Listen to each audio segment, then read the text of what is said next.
There we go.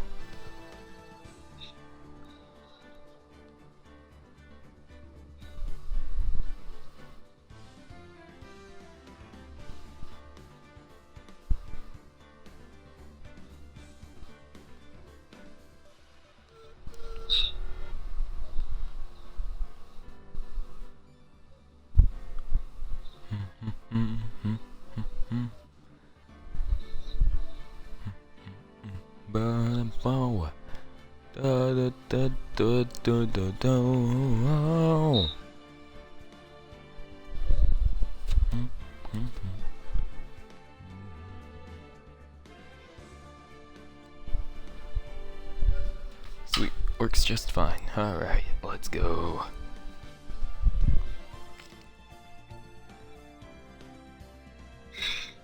Twitch.tv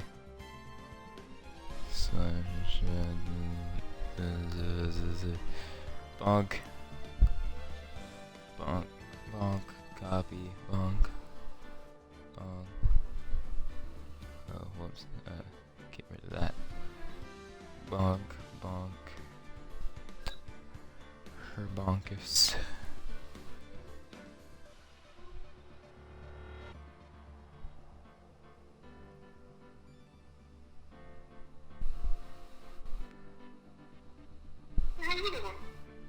I'm pretty good.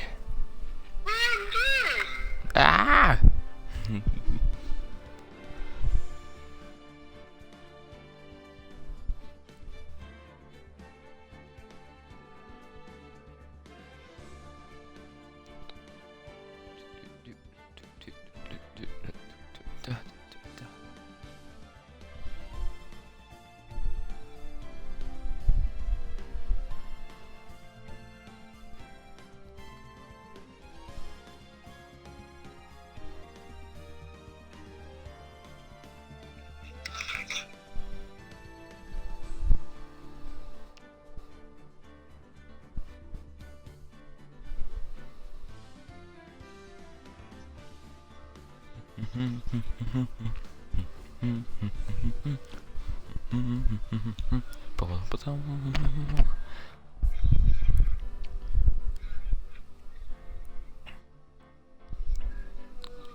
To the stream manager. There we go. Alright. Yes. Hello. Here we are. Hello, my fellow Americans. We are back in court. And, if I'm remembering correctly, alright, so, episode 4, Turnabout Goodbyes, long time ago, as you can see. If I'm remembering correctly, last time, what was last time? Last time there was a case against, Edgeworth, I do remember that, yeah, Maya Fey is our partner. Mia was killed.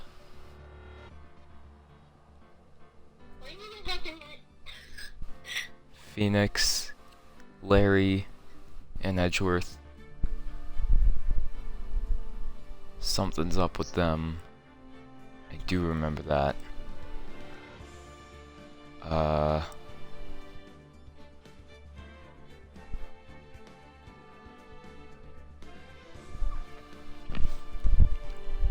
That's about all I can remember. Anyways, turnabout goodbyes. I think somebody was killed on Christmas. Yep. December 26th, Detention Center Visitors Room. Maya! Hey, Nick, it's you. I'm glad Mr. Edgeworth made it through the day okay. It's a relief.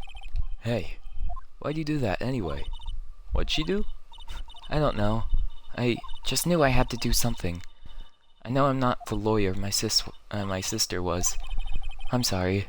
Well, you did save the trial. Just behave from now on, okay? Okay.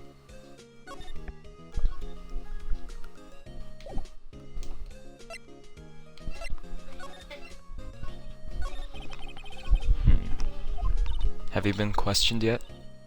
No, not yet. Detective Gumshoe was here just now.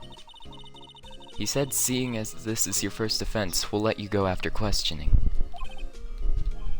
Ooh. And he wanted me to get bail money ready. You can pay for me, okay? Huh? How much? I don't know. I guess they'll send you a bill or something. Why do I picture giant bales of money every time I hear the word bail? Okay. Any luck with Mia? Very funny, yes. Oh yeah, she can contact Mia through some weird spiritual thing. Because that's something with the Fae family. None. I can't get through to her at all. I tried. I really did. I don't know what to do. I think I probably shouldn't have stopped my training. She sounds like she really did her best. I should check and see if there are any waterfalls in the local area. I wonder if I'll ever see my sister again. Alright, let me see everything that's going on here. Okay, Lada's camera, set to automatically take a picture when a loud noise is detected, faces the lake. Okay. Did I already use that to question Lada? Because of course I'd have to use that because, you know, it would have taken a picture because of the gunshot. Robert's autopsy report. Time of death, sometime on the 24th or 25th. Shot from approximately 1 meter away. Lake photo, taken automatically on December 25th at 12:15 a.m. Misty phase photo. An old photograph, DL-6 incident, Exhibit A, is written on the back. DL-6 incident, that's weird. Gordy article about a monster sighted at Gord Lake. Okay, yeah. Overhead map. Okay. Pistol bullet found in the victim's body. The ballistic markings match the murder weapon's barrel. Pistol, the murder weapon, 22 caliber, fired 3 times, bears prints from Edgeworth's right hand. Lada's deposition, I heard 2 sounds like gunshots at just after midnight on December 25th. Okay. Let's look at our profiles for this one. Maya Faye, 17 years old, Mia's little sister, currently training to become a spirit medium. Edgeworth, age 24, a gifted prosecutor, the defendant in this case. Dick Gumshoe, 30 years old, detective at the local precinct in charge of the initial investigation. Gregory Edgeworth, deceased, victim in the DL-6 incident 15 years ago, a defense attorney and Miles' father. You're pretty. Thank you. You're welcome. I do remember an earthquake scaring Edgeworth.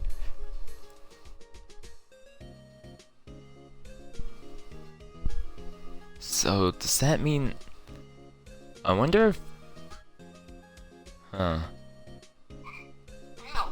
Maybe something involving an earthquake happened during the DL-6 incident, and it traumatized Edgeworth, because whatever that incident was probably killed, yeah, it killed his dad, so, Lada Hart, 22 years old, claims to be an investigative photographer. Whoa. Trying to photograph Gordy. Larry Butts, age 23, a friend and former classmate, also my first client, often the cause of trouble. True. Marvin Grossberg, 64, a veteran defense attorney and Mia's mentor. Okay. Robert Hammond, 48, the victim in this case, also the defense attorney in the DL-6 incident. Oh.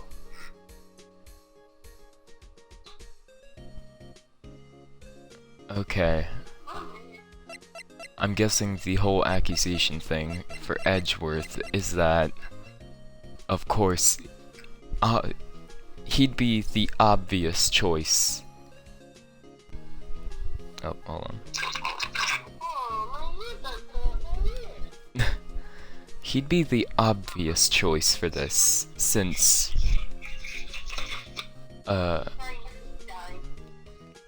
Hammond was the one who defended whoever the killer was during DL-6. Misty Faye, 46, Mia and Maya's mother, and the spirit medium disappeared after DL-6. Manfred von Karma. Oh, I remember who this is. This is my opponent, age 65. Veteran prosecutor who hasn't lost a case in his 40-year career, Edgeworth's mentor. Huh.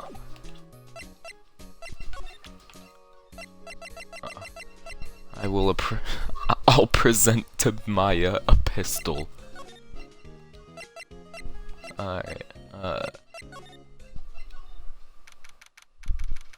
December 26th, Gourd Lake Park entrance. There are fewer than there were yesterday, but the cops are still around in the park. I wonder if Huh? My earbud just got low battery. I gotta go. Oh. That's alright. Alright. Bye-bye. Love you. Bye. Love you too.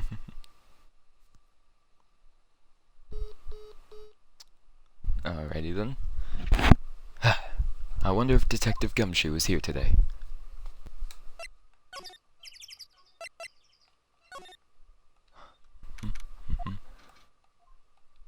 Haven't seen Larry around today at all. Probably off paying through the nose on a date with the lovely Kiance. Didn't mean to examine. Gourd Lake Woods. Oh, hi. Hey, Detective Gumshoe. Hey, pal. The trial today, Yes? What about the trial? Well, I was going to say good show, but it wasn't really all that. Though you did save Mr. Edgeworth, I guess.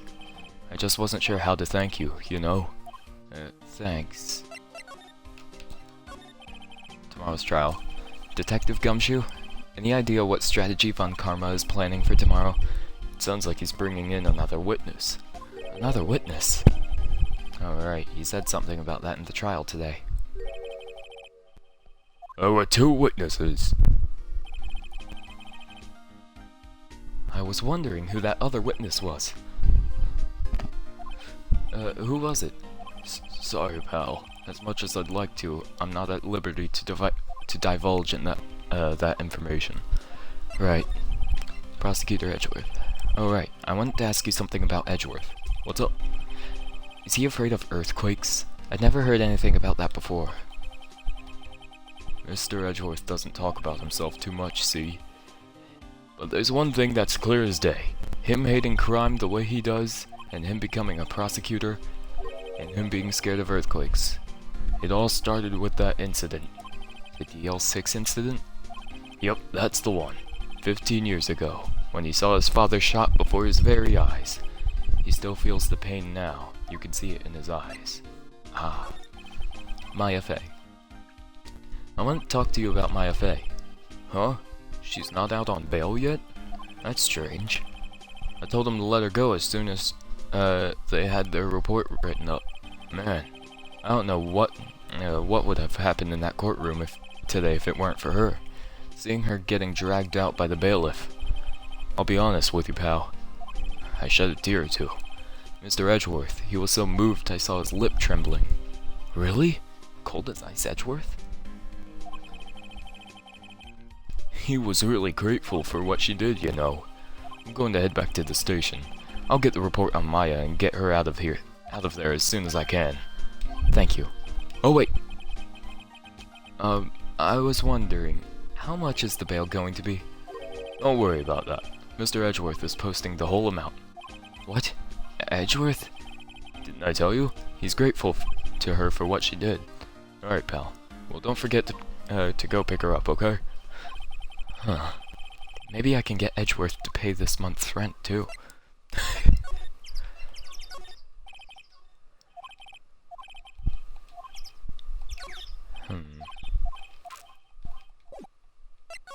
Alright, I was just looking just in case. Anything new at the boat rental? Looks like the boat rental shop's closed today, too.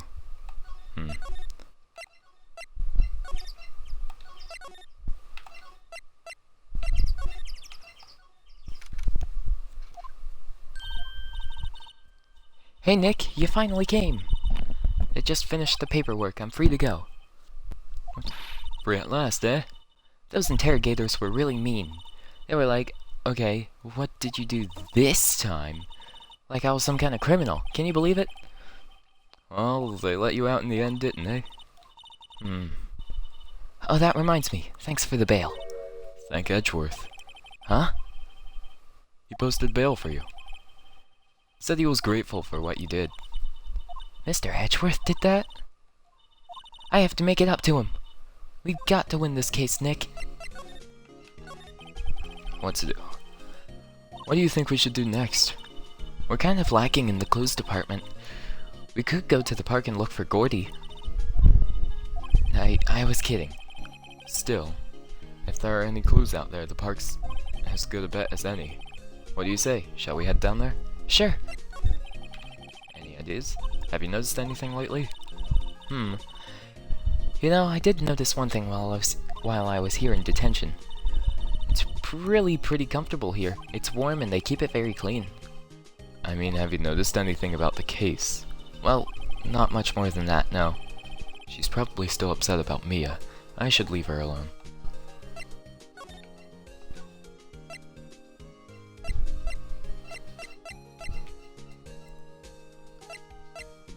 So, guess we're going right back. There aren't many cops around today, are there? They're probably back at the precinct working off the case against Edgeworth. Hey, y'all! Hey, it's Lada. Y'all really did it today. What did we do now? No, I'm not complaining. See, I did a little thinking. A little self-reflection, you might say. I realized that being a witness is a mighty big responsibility. But I just went up there and started blabbing any old thing that came to mind. Lada. So you see, I want to make it up to y'all. Make it up? Today's trial. What did you think of the trial? To be honest, I was doing it half just to say I'd been a witness. Even though I didn't really see anything. I kinda convinced myself I had, though. Sorry. I'm sorry. I know I caused y'all a lot of trouble. Well, memory is a tricky, vague little thing. Yeah, I sure know that now.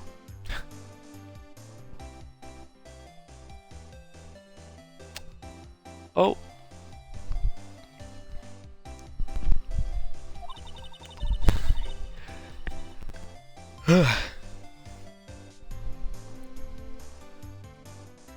Nightbot already out to attack people?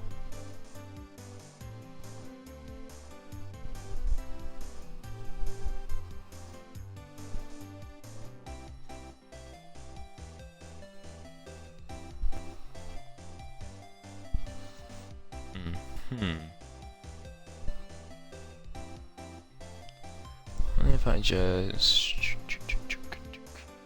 I'll just...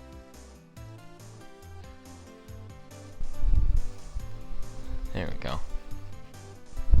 Easy.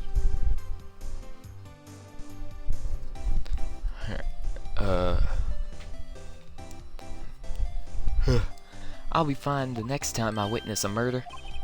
Right. You mean the first time you witness a murder? You mean the first time you witness... Whatever. Gordy. What about Gordy? Right. Well, the way I figure, the trial's only stoking the flames of Gordy fever. I'll get my exclusive photos and rocket to stardom. Alright, Lada, you go, girl. I wish I could be an investigative photographer, too. Finish your spirit medium training first. Lada, what do you mean by making it up to us? Well, you see, actually I got a bit of information for you. What? That Von Karma didn't want me to say nothing about it. What information? Now we're getting into the heart of it. See, I reckon we might be able to do ourselves a little exchange. Exchange? I thought this was to make it up to us. Right. I propose a little exchange to make it up to you. What? Information doesn't come cheap, my friend. Hey.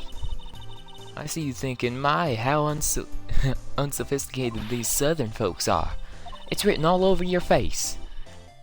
Let me tell you, most southerners are way more sophisticated than you. I'm just the exception, okay? Well, what'll it be? We gonna deal or not? What do we do, Nick? Deal. We don't have any other leads, so I don't think we have a choice here. Okay, how much? Huh? You completely off your rocker? I may not be sophisticated, but I'm not trying to rob the poor. Huh? The only fair exchange for information is the information. Listen good. What I need from you is information about Gordy. Whoa, whoa, whoa. Gordy? But Gordy doesn't... I mean, Gordy might not exist. Then bring me proof that shows he don't. I'll be copping. I'll be keeping watch from the car. You see something, y'all come to me first. Got it? Okay. Right, see y'all later. Okay, Nick, let's get hunting. Hunting? You don't seriously mean Gordy? I sure do. What about Edgeworth? We're searching for Gordy for him, Nick. Don't you get it? Okay, and how exactly do we search for a make-believe monster? Maybe we can find a monster myth specialist?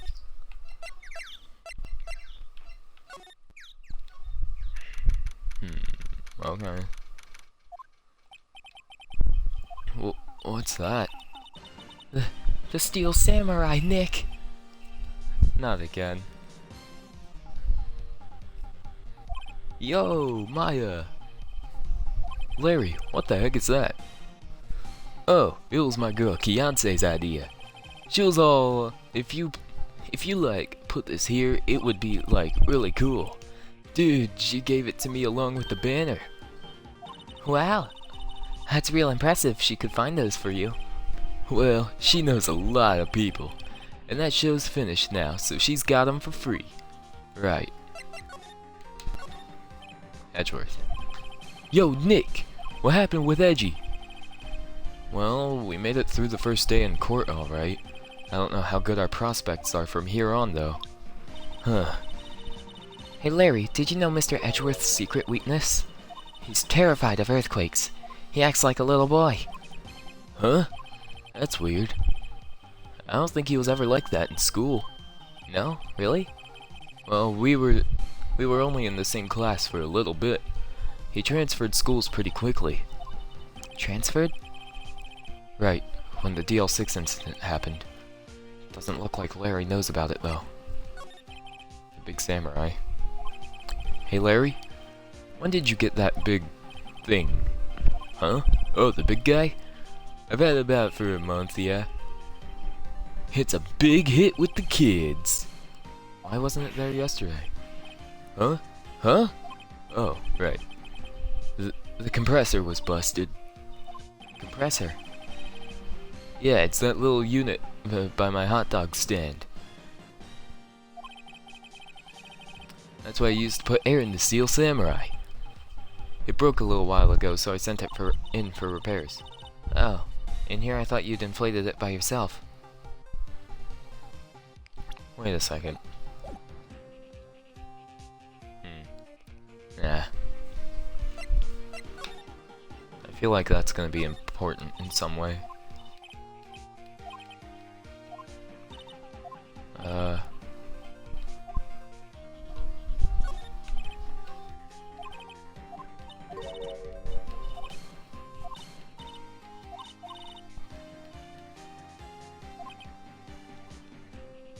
These Steel Samurai fans are clearly in a league of their own.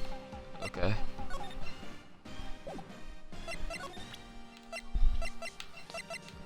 Do I show him something about DL-6?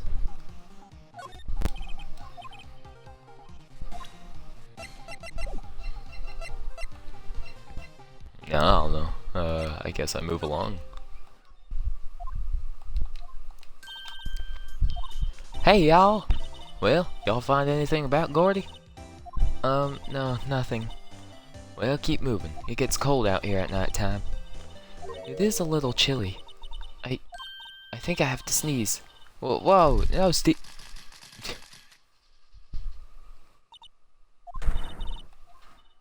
I told y'all no sneezing. See, I set the camera to respond to things a little softer than a bang. It trigger on one of Von Karno's finger snaps now. Oh, I'm sorry. Wait a second. Small sounds. So maybe the gunshot didn't even set it off in the first place. Yeah, well, sorry's nice, but what about my film? Nick, pay the lady. I learned something in today's trial, that's for sure. Testifying is a serious business. That's why I decided not to talk about that case anymore. Huh? Well, didn't you say you had information about the case? Tell us that at least. Like I said, I'll trade it for the dirt on Gordy. What are you gonna do if Gordy doesn't exist? I'll quit being an investigative photographer. What? After all, I only have one photo in to my name so far. Was it a good one? You bet. A UFO. A UFO? Anyway, if I can't get a career making photo this time around, then that's it. I'll quit and go back to school. Huh? So you really are a university student?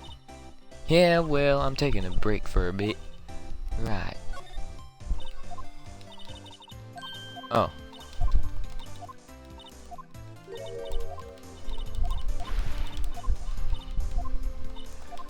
Maybe that conversation just isn't complete yet because I haven't brought her information. Information. Okay, let me go back over here because that was interesting.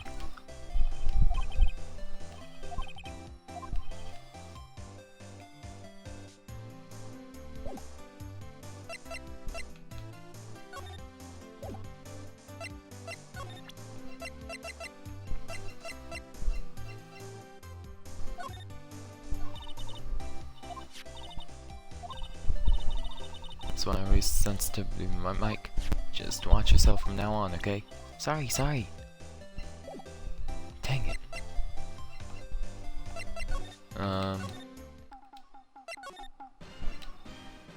Let's see if anybody's at the shop now.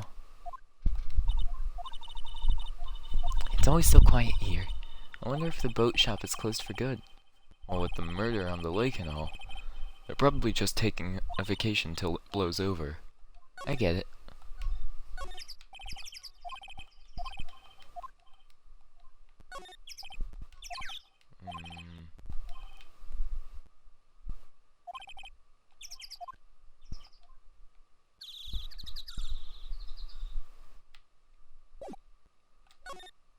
What? Yeah, there's more forest off that way. Doubt I can find anything there. Okay then.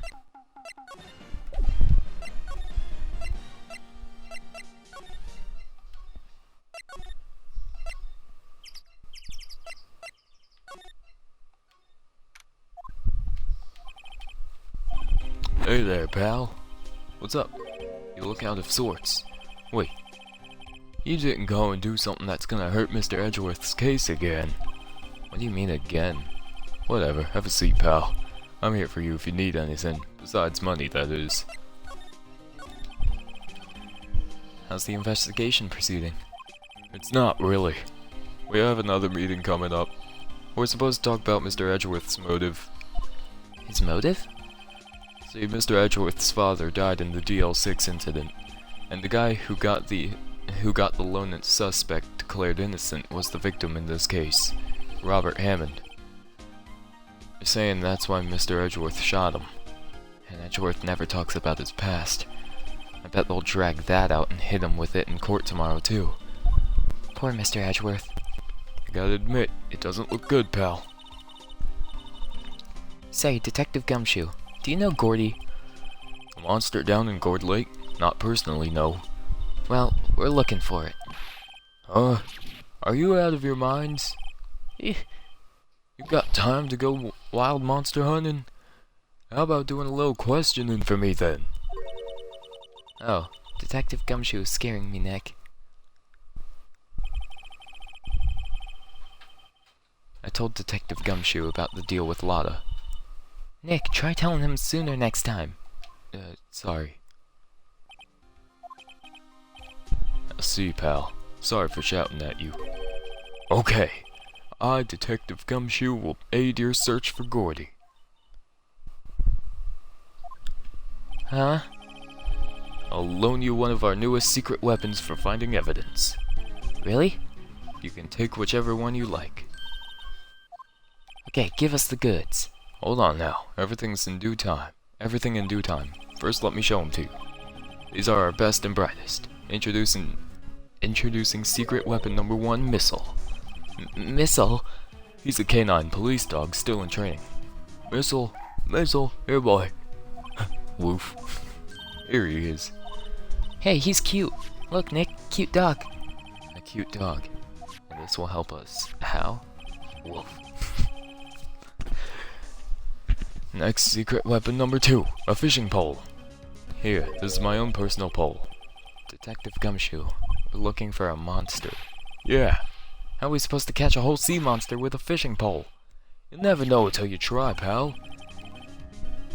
Okay, this next one is the last one. No, please, I'm already overwhelmed by our choices. Secret weapon number 3, a metal detector. Here. Detective Gumshoe, we're looking for something alive. Right. How are we supposed to find it with a metal detector? Hey, you never know. You might have been eating soda cans. Well, which will it be? I can't make up my mind, Nick. They all seem so perfect. Oh well. I'll take the dog. Can we borrow a missile? Sure thing, pal. Oof. He's so...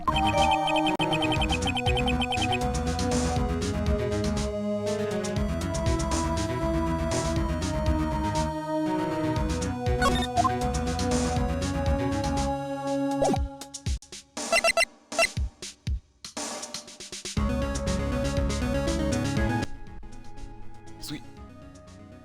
We got missile. Who's this guy? The Blue Badger.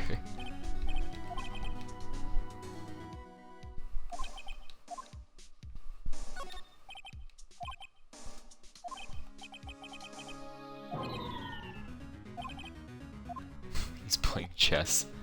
Nice. Go to Gourd Lake.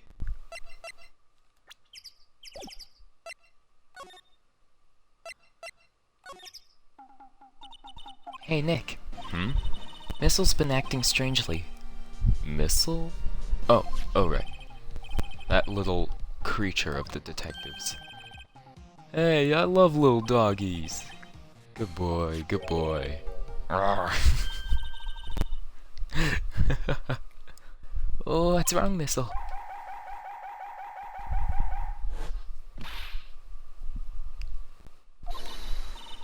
Missile. Whoa! Stop that thing! Cannibal! It's eating my samurai dogs!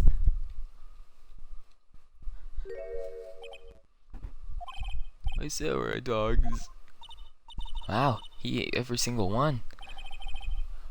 I'm sorry, Larry. Sorry, don't pay my bills, Nick.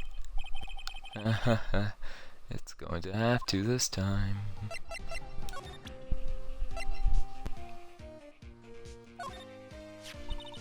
Hey Larry, look, it's Missile. Isn't he cute? Keep that mutt away from me. What am I going to tell the big boss? There's a big boss in charge of your hot dog stand? Nick, maybe the stand is a front door. It's a front for a mafia money laundering scheme. Maya, I think you should probably try to look a little sorry about what happened. Oh, right. Yeah, my poor dogs.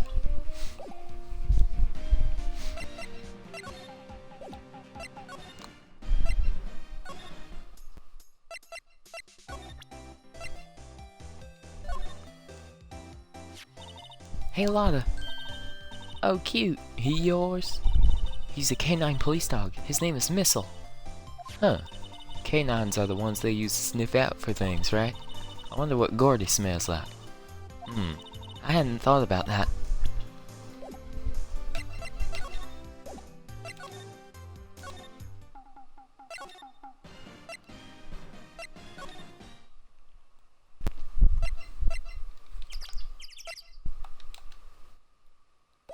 Can't use them.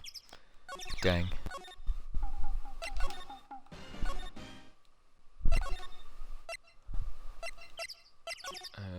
Will something happen here? Ah, fresh air. Gotta say freedom feels great. Behave yourself in the courtroom tomorrow, okay? Misbehaving's much more fun. It's not going to be so much fun when Edgeworth refuses to pay your bail again. Right, I'll behave. Oh dear. What should we do? I don't know. I've been in detention this whole time. I think I'll let you decide on what we do. Deal?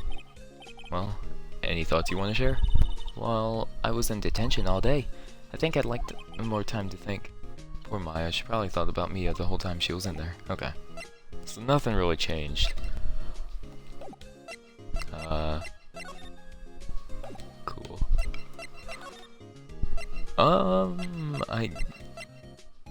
Let me go to Grossberg's. Apparently Mr. Grossberg is on vacation today. Well, I guess I can come back tomorrow if I need anything. Okay.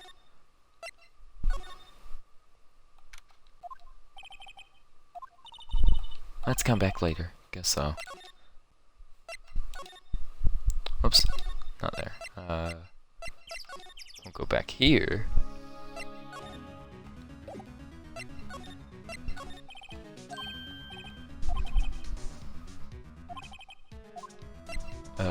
Take the fishing pole this time. Sure thing, pal. Oh, if it breaks, be sure to dispose of it properly, okay? Right. Detective Gumshoe's personal fishing pole, sadly flimsy and of dubious utility. Alright, yeah,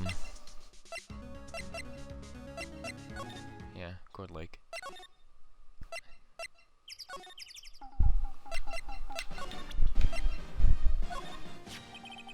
You know, you can't catch many fish in this lake. I'm not after small fry. I'm after the biggest fry of them all, Gordy. You really going to try and fish out a monster? To save Edgeworth, yes. Brings a tear to my eye in more ways than one.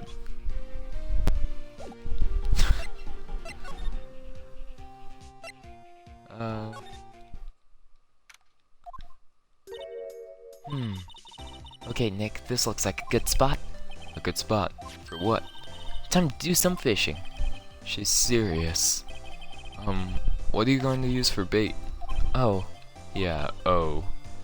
I figured something like this would happen. should have brought Missile along with us too. At least then we'd have bait. Nick, how could you? I'm kidding, I'm kidding.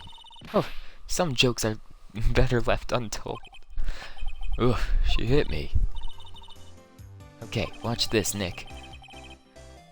Just try not to reel in any empty cans or boots, okay? Here we go. My leg. Hey! What are you doing? Sorry, Lada. Don't tell me y'all are on some film company's payroll. Nick, pay her.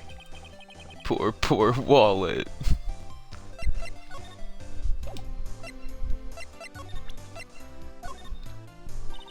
Lada, wait, for catching Gordy. A fishing pole? Are you out of your doggone mind? Yes, it's a fishing pole. Huh. Never thought of that. Good luck. Thanks. I don't believe it.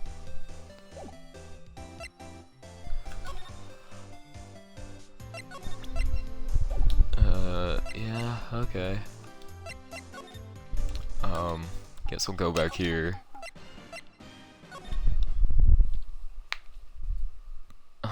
Honestly, I haven't been getting many leads here. Or anything.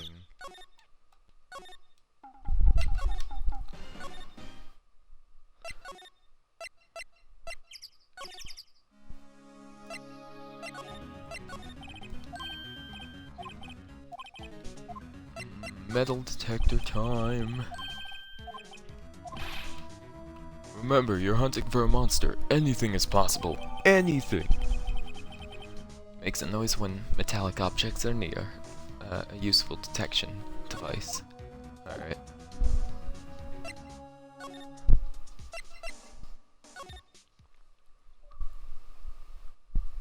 Secret Weapons 3. Borrow all of Gumshoe's secret weapons.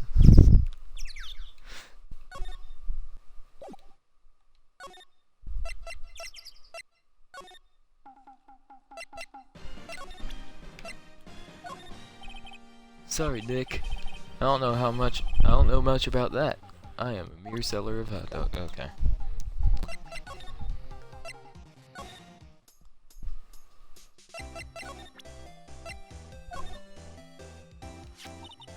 Hey Lada, look at this. It's a metal detector. I know what it is. I'm not sure that's going to pick up Gordy though. Unless he's been eating people's watches or spare change or something. Oh, I hadn't thought about that. Well, you never know.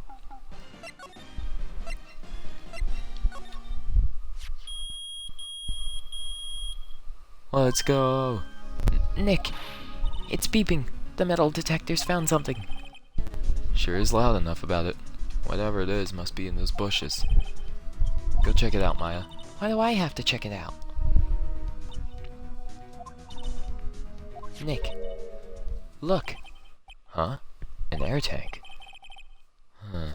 The valve looks broken. I thought it was Gordy. Maya, first of all, why would Gordy be in the bushes? And second of all, why would a metal detector react to a sea monster? Oh. Huh? There's something wrapped around this air tank. So this is the thing that Larry was fixing. It looks like a string of flags. Well, we might as well take it with us now that we've found it. It's heavy. Air tank. An empty air tank. The valve is open and a banner of flags is wrapped around it.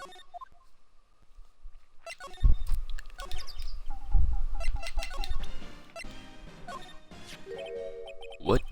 An air tank? What about it? Larry, I wanted to ask you about this tank. Have you seen it before? Huh? Me? No, never. Who the heck would go diving in the middle of the winter? There's something about the way his eyes twitched when I showed him the tank. I think I'd better pursue this line of questioning a little further.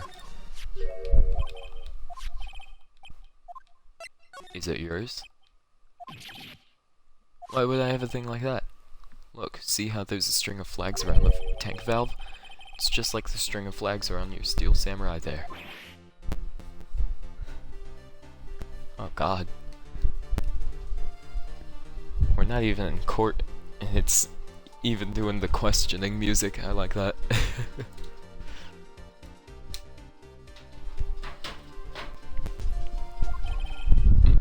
Must be a coincidence. There are strings of flags everywhere these days. Like elementary schools. And used car dealerships. Look, why would I need a tank anyway? To inflate something? You used this to inflate that, didn't you? Inflate what? What else? That big puffy steel samurai. Now, why would you go asking me a question like that? Looks like I hit the nail on the head. Right. Actually, see, the compressor I always use was on the Fritz. So I tried using the tank to inflate it just once, and it didn't go so well. As I suspected. Ask more about the tank. It didn't go so well? Yeah. Do you think you could be a little more specific? It exploded. And that's what got Lada's camera to go. Come on. Look, it's embarrassing, so I don't really want to talk about it. Tell us! Fine. Whatever. It's just like what I said, the compressor was busted. So I took the tank and tried to fill the samurai up with that. And then... blam! A valve busted open and made this incredible noise. And that tank there took off like a rocket. And it took my poor deflated steel samurai with it. What? Off into Gourd Lake? It sure scared me out of my gourd, that's for sure.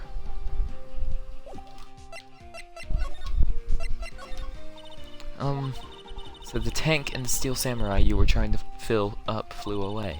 What happened next? Well, all that happened on the 20th or so. The 20th, a week ago. Now, as far as I could see, the tank went flying out into the lake. So I went out every night in the boat looking for it. I mean, Kiante gave me that steel samurai after all. And when did you find it? Just the night before the last. It flew way out there. It took me 4 whole days to find it. The night before last was the night of the murder. Sorry for not telling you, Nick. Actually, I was here on the night of the murder. But you see, I went home before midnight. So you didn't know about what happened? No? That's too bad. It's not all bad. We've solved one mystery at least. A mystery? Maybe we should go tell her.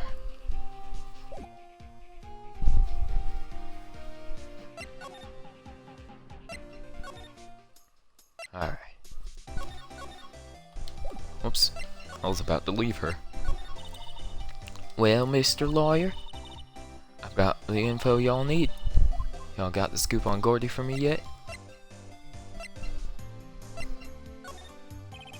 Lada, there is no such thing as Gordy. What? How can y'all be so sure? Really, Nick? Y'all got some proof Gordy don't exist? The proof that Gordy doesn't exist is here. Of course I have proof. No lawyer with his badge would make a claim without the proof to back it up. Here's the proof that Gordy doesn't exist. Check that. Larry's air tank? What are y'all doing with an air tank? This is Gordy. Excuse me? What exactly are you saying, Nick? There's a stand near here, a hot dog stand. There's a giant inflatable samurai doll there. About a week ago, an idiot who happens to be a friend of mine tried to fill it. He used this air tank, and when the valve blew, the tank flew into the lake. Apparently, it made a pretty loud bang when it flew. A bang? The tank, along with the still deflated samurai, fell into the lake at the same time.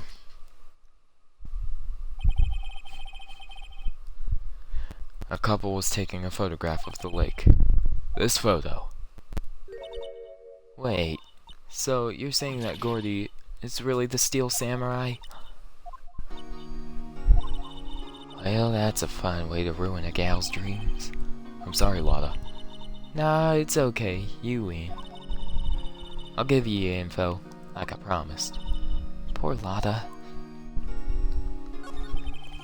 So tell us this information you have. A promise is a promise, I guess. I overheard the cops around here saying something about the witness tomorrow. They said he's the caretaker of the boat rental place up the path here. Boat rental? There's someone there? I mean, it looks so deserted. Just an old guy living all by himself. Y'all should go check it out. Thanks, Lada. We will. Let's get cracking, Nick. Hold on. Something else? Yeah, the night of the murder. My camera clicked twice, you know. Wait, so you have another photo? Well, yeah, but there's nothing in it at all, just a lake. I figured it wouldn't be much use as evidence, so I kept it to myself. Well, it might not be helpful at all, but here, take it. Shows a second lake photo. Shows an empty lake taken automatically on December 24th at 11:50 p.m. Oh boy. Bye now. Y'all take care. Time for me to pack up and leave. Poor Lada. It's all Larry's fault. The legend still lives on, I guess. The legend? Yeah, the legend of Larry, familiar to all who know him for any length of time. When something smells, it's usually the butts. Someone should whip that butts into shape.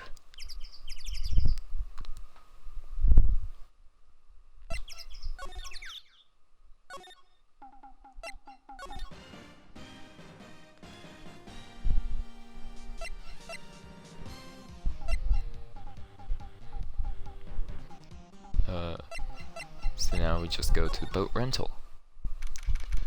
And that's gonna be awesome. December 26th, boat rental shop. Hey Nick! This is the boat shop Lada was talking about. You're right. Doesn't seem to be anyone around at all.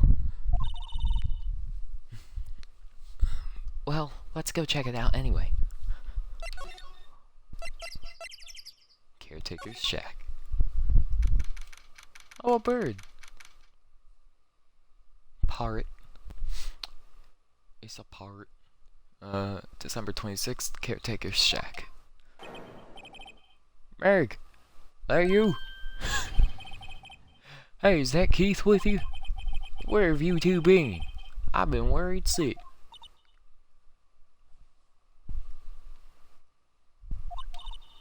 Nick, you handle this. I think I'll leave this one up to you, Maya. Meg! Yes? Finally made up your mind, have you? My mind? You'll run the pasta shop while I'm gone? Pasta? Glad to hear it, glad to hear it. You make your old man proud.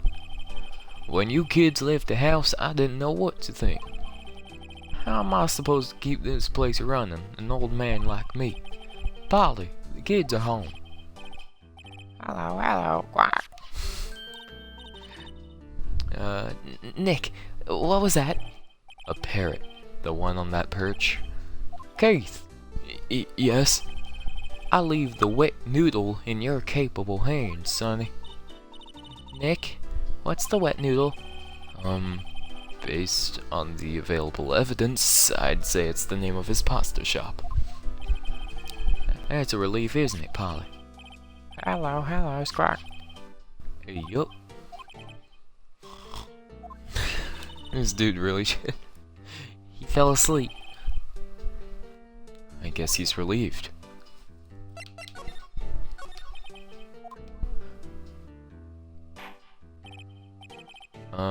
A pasta shop? Yup. To think the wet noodle will live on while I'm gone. My father started it, you know, so that makes you two the third generation. Meg? Yes? Tomorrow we'll start with the secrets of dough tossing. Dough tossing? You too, Keith. Yes? You'll be the best pasta wrangler the West has ever seen. Pasta wrangler? The West? Isn't pasta from Italy? Meg? Yes? You know the best pasta's always been made west of the Rockies, don't you? Right, of course, everybody knows that. Nick, Huh? how long do we have to keep up this all in the family charade? This old man must know something about the murder. We're not leaving until we find out what that is.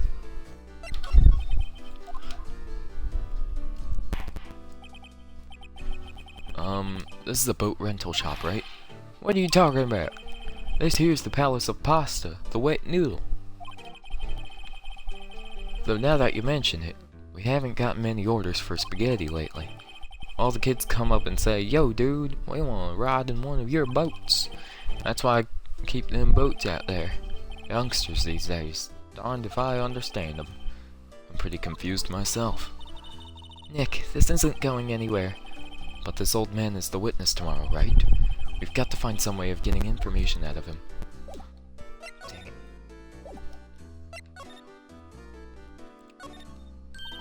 Wow, what an amazing parrot that is. Good morning. Hello? It ignored me.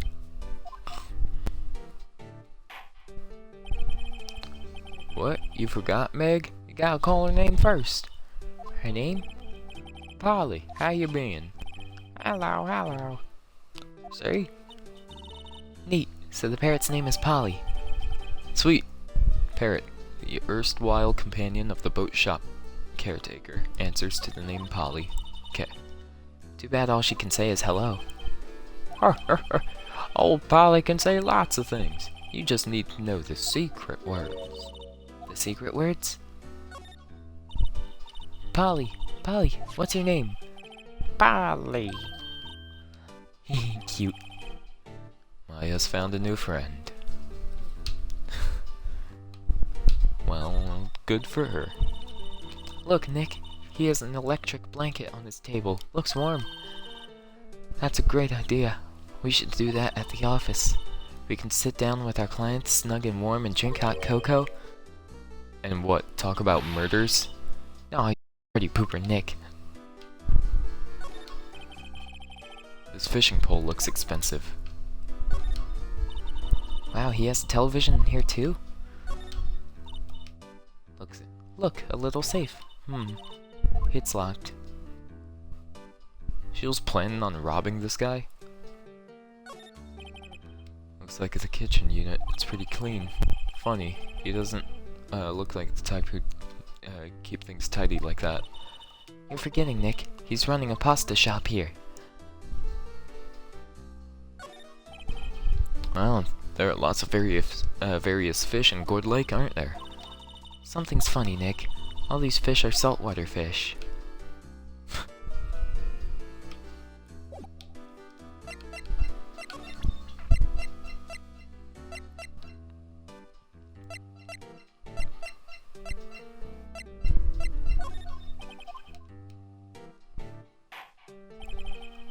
Now listen here, Keith. Remember that tricolor pasta we were talking about? Our rainbow-lioli. I figured out the last color we should use indigo blue. Indigo blue? That didn't seem to work the way I thought it might. How do I get him to talk?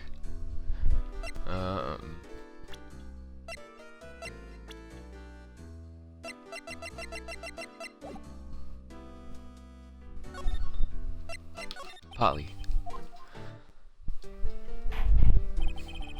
Heck, my memory's gotten worse of late. That's why I just tell everything important to old Polly here. Everything important? I wonder. Polly, what's the number to the safe? 1228. Alright. Hey, Polly, watch it, will you? Hehe. See, Nick? All it takes is a little clever thinking. And a criminal mind. Quick, Nick, write that number down. Hey, don't get me involved with your little heist schemes. But we might need that, though. Yeah, it's locked. Let me in. I want to see.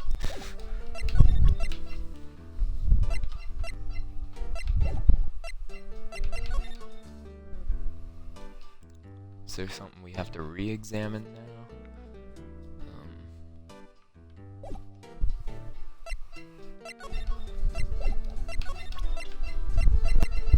Um,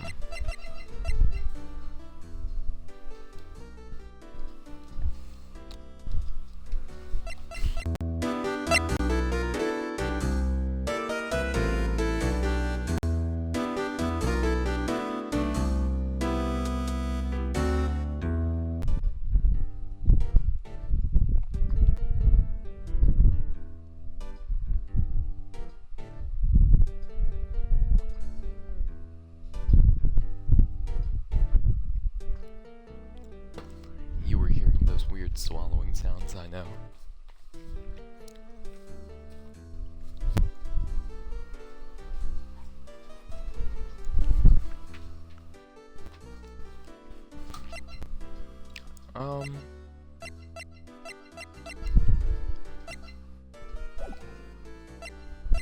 I don't think he's gonna know much more.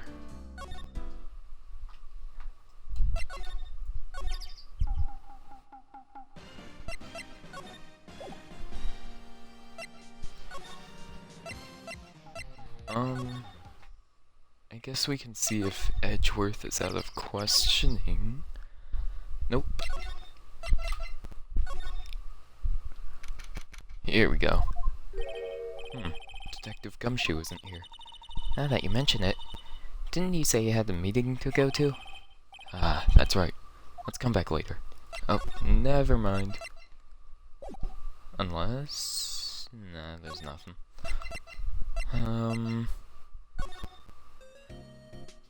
Nothing here. Okay. Grossberg. Nothing.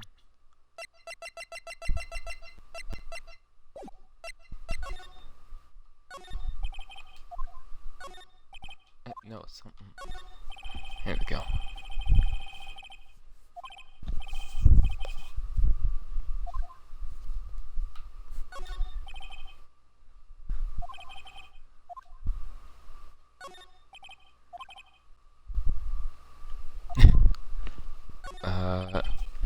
Table for clients.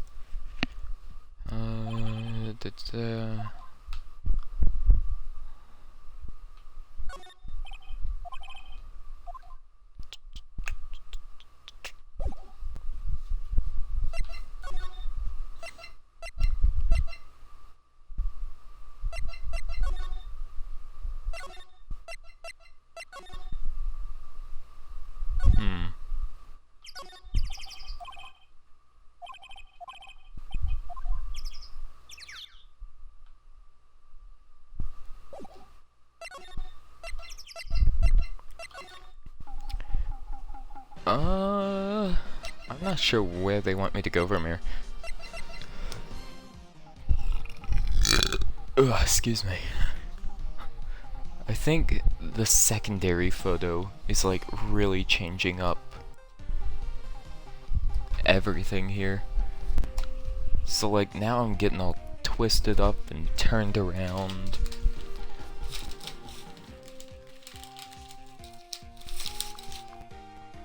Like now it's all dependent on how that second one was taken.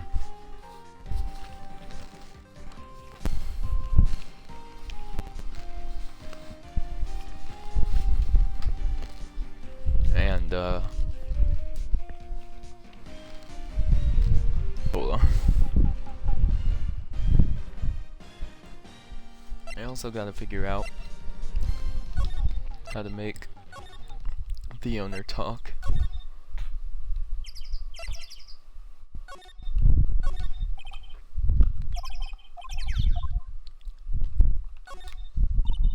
Hey Nick.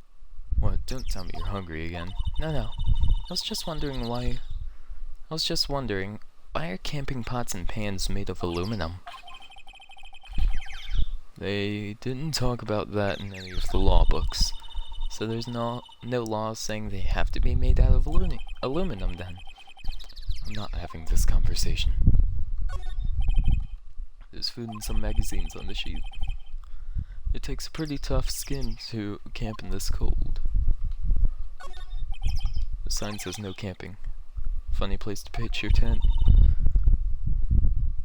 Wait, what if the sign said no setting tents on fire? I don't think they have signs like that. Oh. Maya has to be like the weirdest 17-year-old I've ever seen in anything.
Huh.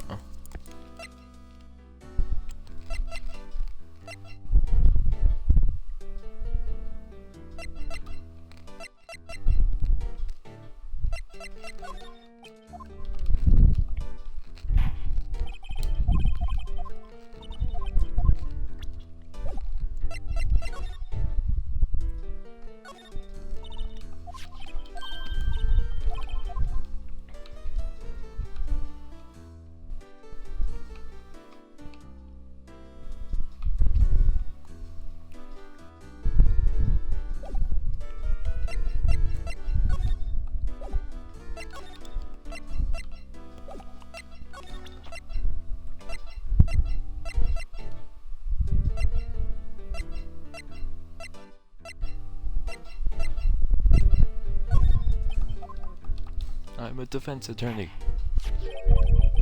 Oh, That a lawyer's badge? Yes, it is. I don't believe it. This old guy is the first to recognize my badge. I get it. Huh? Yup, I got you figured out now. You're not Keith. Nick. Now's our chance to clear things up. Sir. No, I'm not Keith. And I'm not Meg either.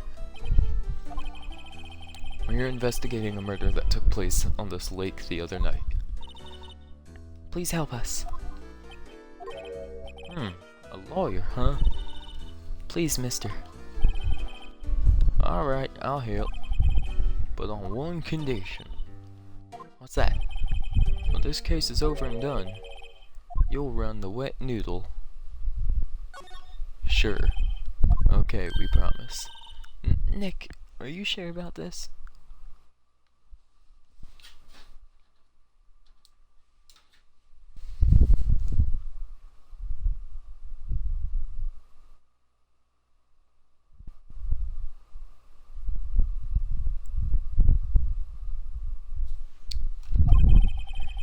Hey, anything to get the case solved. Also, who wouldn't want to eat Phoenix noodles? I guess so. That's my bar. Good for you, Keith. Oh, wait, didn't I just say... You too, Meg. Yes? You bring a tear to your old man's eye, you know? Yeah, what was that you wanted to know? Speak up, Polly. Hello, hello. I was talking to the bird again. How do we get him to talk to us?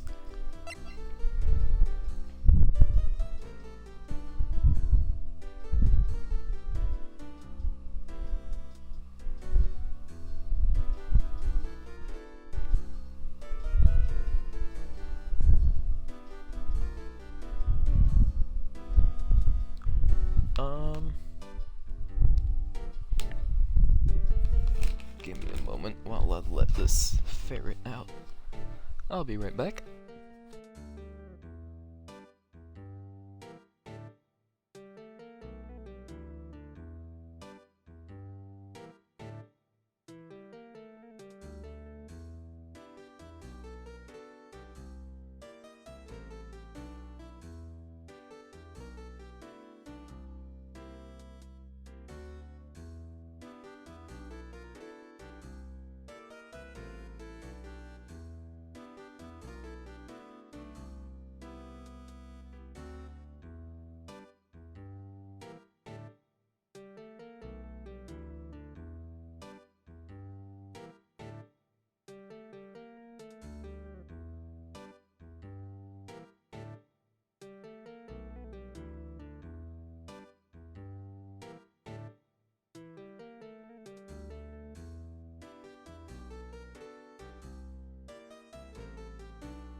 Hello.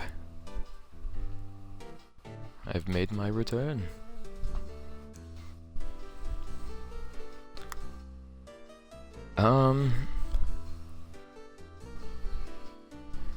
Okay, I need to think about this for a second.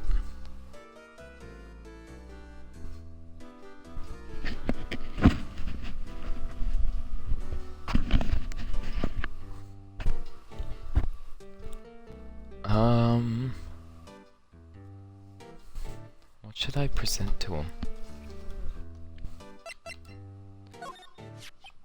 Yup, I seen this. There we go. You know something about this, sir? Keith. Yes? It's okay, you can call me Dad. Dad, you know something about this? Yup, the other night, out on the lake. Yes? Yes? I know all about that. I seen it. What? Tell us what you saw. Well, I suppose, since you're taking over the shop and all. Do I have to talk to him? What you saw? I forget the time, but it was pretty dark outside. Probably night. Yup. It was after midnight, but okay. Then I heard this bang, so I looked outside. And I heard another one. Bang.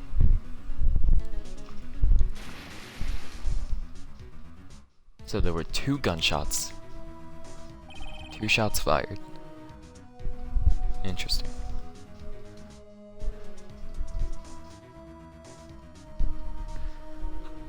A little while later, this boat comes back. Then a young man walked by my window here. He was muttering something to himself, yup. What did he say? Yup. I forgot. I'll remember tomorrow by court time, promise. We need to know earlier than that. You know what? Little Terry was just here.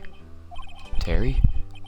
Yup, that kid next door. You always used to make him cry, remember? He was wearing this tattered old coat. Got himself some whiskers growing out of his face. He must be talking about Detective Gumshoe. He comes up and tells me to come down to court tomorrow. Really? Somehow I don't think we're going to get much useful information about this guy. Maya, maybe we should be leaving. I think you're right. Oh wait, I had one more question. Huh? Polly, have we forgotten something? What? Don't forget DL-6. Huh? What did she just say, Nick? One more time, Polly. Don't forget DL-6. What? The DL-6 incident. Hey, mister. I mean Dad. This is getting weird. Who is this old guy? Why would that bird Polly know about DL-6? We have to figure out who that old man is. Oh? What? He locked the door from the other side. Who could that old man be? I think I need to do a little more research on this DL-6 incident. Maybe I should ask Detective Gumshoe. Yeah, he might have records or something. Right?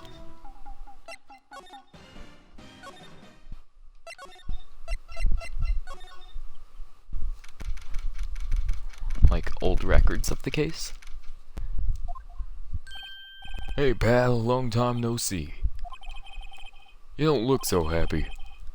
What's wrong this time? Actually, we wanted to ask you something. Yeah?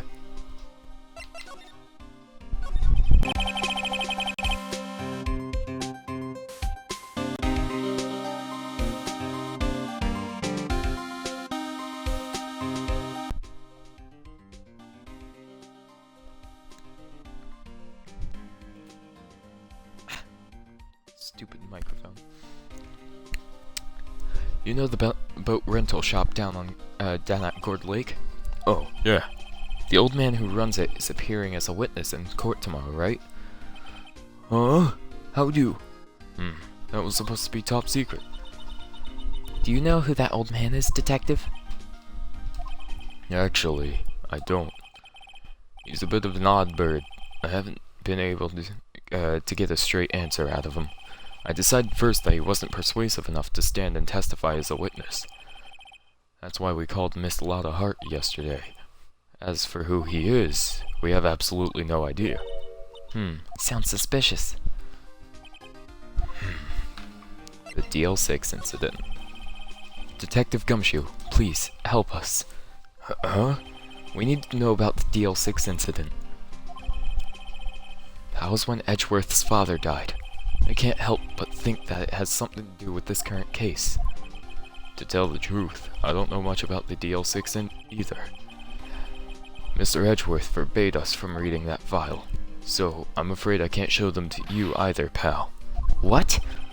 However, if you can convince me somehow that the DL-6 incident is related to this case, well, I guess I'd consider opening up the file.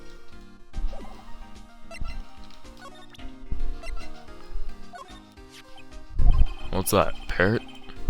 The old man at the boat rental shop's parrot. The parrot knew about that incident. That incident? DL-6. What? We just went through this. Come on, game. We don't need repeat stories. I'm pretty sure that old man must have taught her that word. Yeah. But how would that old man know about the DL-6 incident? Wait, what if that old man was connected to DL-6? Nick, you think he might be? I get ya. Sounds like you need information on the DL-6 incident. Through there is the station's records room. I'll give you special permission to go in and find what you need. Alright, way to go, Detective Gumshoe. Okay, Nick, to the records room. I guess it's time we faced Edgeworth's past. Alright. To the records room. December 26th, Police Department Records Room.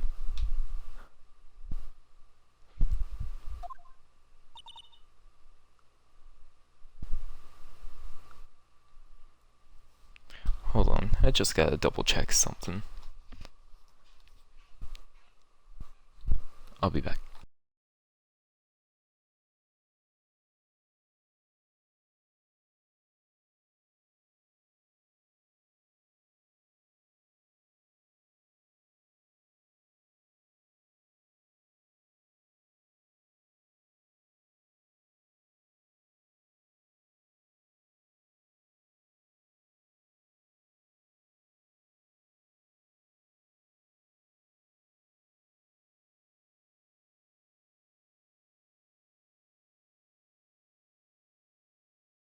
Alright, I'm back. Wow. It's amazingly dusty. 10 years of files and 10 years of dust, I guess. Let's find that DL-6 stuff quick. 15 years ago, both me and Edgeworth were 9 years old. We were almost through with 4th grade when he suddenly transferred. Because of DL-6. Nick, I found out where the file is. Oh, thanks. Just let me know what you want to know about the DL-6 incident. I'll go get the right file. The case summary. Well, first I gotta get a handle on the main facts, like a summary. Right. Summary, found it. Here you go. December 28th, 2001. That's exactly 15 years ago. From the day after tomorrow. So in 2 days the case is closed. The incident took place in the elevator of the district courthouse. What? Is this the same district courthouse where we're holding the trial now? Looks like it. There was a large earthquake at 2 p.m. on that day. Part of the court building collapsed, and all the lights went out. Wow. That was some earthquake. At the time, 3 people were trapped in the elevator. It took 5 hours for them to be rescued. 5 hours! That would be scary like that, in the dark. There was a lack of oxygen in the elevator, and the survivors were unconscious. The survivors? One of the 3 in the elevator had been shot, in the heart. That was Mr. Edgeworth's father, wasn't it? He said that his father was shot before his very eyes.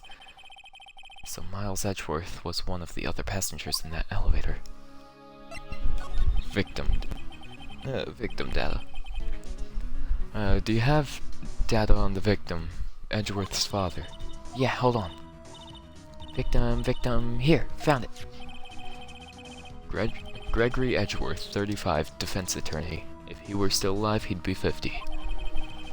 He had lost that day's case in court and got in the elevator with his son, Miles.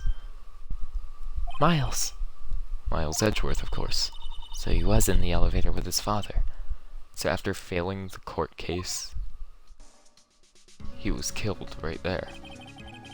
From the angle of the bullet, from the angle of the bullet and other evidence, it could not have been a suicide. The murder weapon, a pistol, was found in the elevator. The pistol had been fired 2 times. Where have I heard that before? Huh, it sounds just like this current case. What's going on here? Suspect data. Got any data on the suspect in there? That would be the guy that my mom got arrested. Hold on, this is it. The man arrested as a suspect in DL-6 was Yanni Yogi? He was a clerk in the court, apparently. Don't tell me that's the old man that runs the boat shop. So he must have been the 3rd person in the elevator. Well, then he had to have done it. But he was found innocent, thanks to his defense lawyer, Robert Hammond. Hammond, the victim in our case. Right. The suspect, Mr. Yogi, was oxygen deprived, so much so he had brain damage. He lost all memory of being in the elevator. After he was declared innocent, he disappeared. Huh. Where could Yogi have gone to, I wonder? He may be closer than we think. I guess I know generally what happened in DL-6 now. I still don't know what sort of impact the whole thing had on Edgeworth. Nick, are we going to take the whole file? There's too much. We'll never get it out. You're right. How about we just take what we think we'll need? DL-6 case file added to the court record. Right. That's probably all we'll be able to find here. Now all that's left is the trial tomorrow. I wonder how Dad will do testifying in court.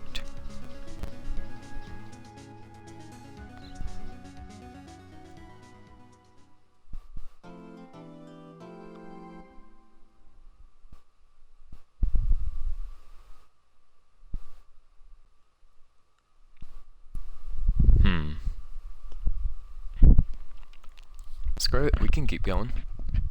I'll get the court case done. Well, not a whole case, but I'll get a trial done.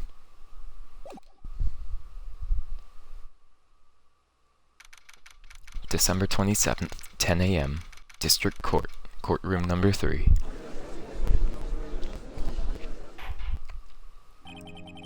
Court is now in session for the trial of Mr. Miles Edgeworth. The defense is ready, Your Honor. Very well. Apparently the prosecution is also ready. Who is the judge here anyway? Mr. Von Karma, your opening statement. Very well. No opening statements, so... Not so fast, Judge. This dude really objected to I was taking a meaningful pause before speaking. Right, of course. A prediction. Today's trial will end 3 minutes from now. Order. Mr. Von Karma, what is the meaning of your statement just now? Bah! Must you question everything? It will be over in 3 minutes. We have no time to waste. I'll call my witness now. Right. I Call my witness, my decisive witness to the stand. It's that mysterious boat shop owner. Witness, state your profession.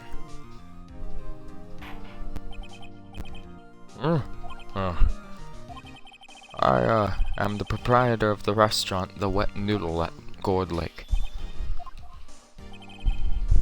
And I also rent boats. The night of the incident, you were in the boat rental shop, correct? Yep, I was. Please testify. Wait a second. We still haven't heard who this old guy is. Wait a minute. The witness hasn't stated his name yet. Because I did not ask him, Mr. Wright. Bah! I have predicted this trial will end in 3 minutes. Who cares, bro? Stop asking trivial questions and cooperate. Yeah, right. The witness will now state his name. Huh? Well, I'm not really sure, yep. What do you mean? My, memory. Your Honor, the witness does not remember anything beyond the last several years. Ergo, he cannot recall his own name. You can't recall, you say? Yes, but the incident in question took place 3 days ago. He can testify. Very well. Let's hear his testimony then, shall we, witness? Here we go. The night of the murder. It was the night of the 24th, just after midnight, yep. I was in the restaurant, where I, rent boats as usual. Then I heard a bang. Yup. When I looked out the window, I saw a boat just a-floating on the lake. Then I heard another bang. Just about then, the boat comes back to shore and a man walks by my window. Very well. I'd like to begin the cross-examination.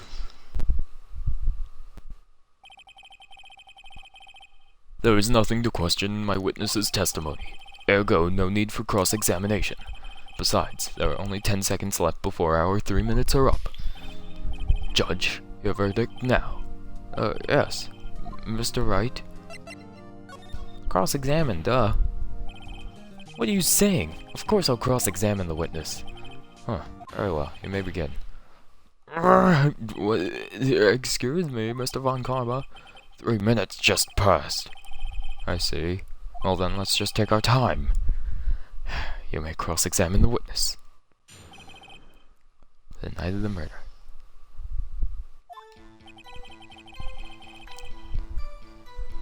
It was the night of the 24th, just after midnight. Okay, let's press this. Just after midnight, you say? Yep, just around then. Are you sure? Pretty sure, yep. When I talked to you yesterday, you were rather vague about the time. I'm surprised you seem so sure about it today. I asked him and he remembered. Isn't that right? Don't glare at me like that. I remembered it clearly. I did. Yep. You see? Continue.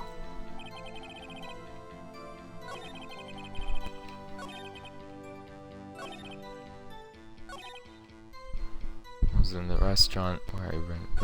Okay. So I hear a lot of bang.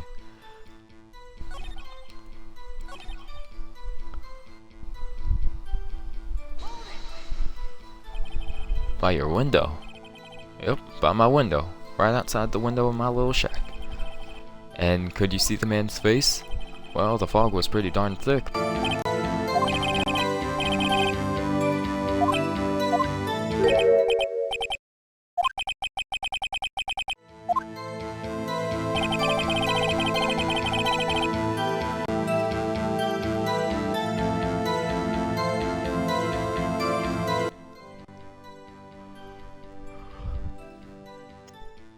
That man was the defendant. He was saying, I can't believe he's dead. Whoa.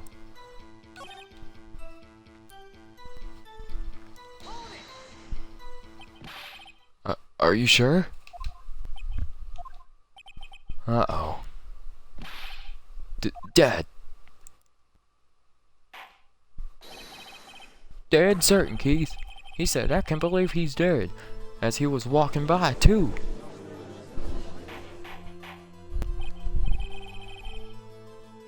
Witness, are you sure that the person you saw was Miles Edgeworth?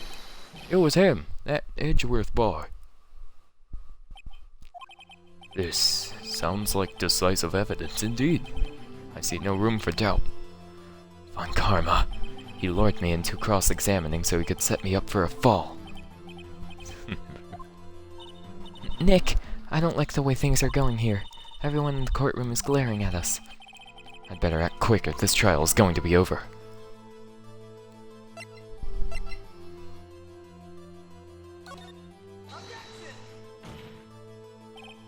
Your Honor, we proved in yesterday's trial that it could not have been Edgeworth who fired that gun. Mr. Wright, are you referring to the fingerprints from Edgeworth's right hand found on the gun, and the photograph showing a man firing with his left hand?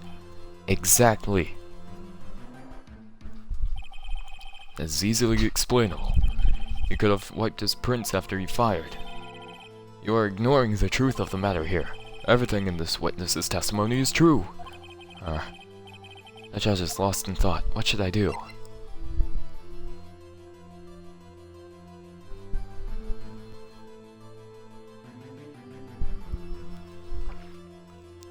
I'll push it. Your Honor, this witness claims Edgeworth said I can't believe he's dead, but his word is all we have. If he were telling a lie...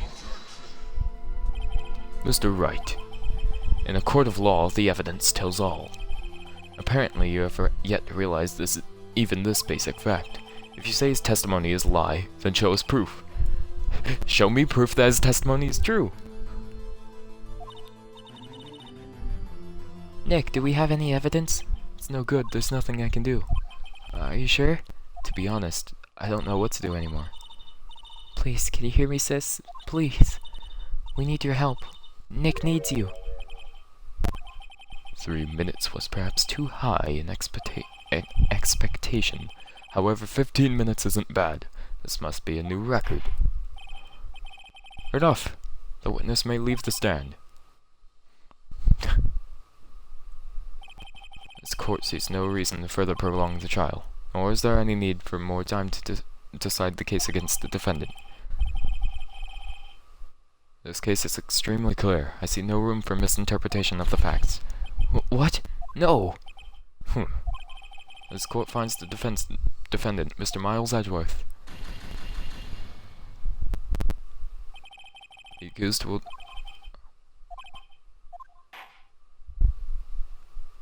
Just because I eject... Wait! Who was that just now? Me! Huh? Ah! What? Larry!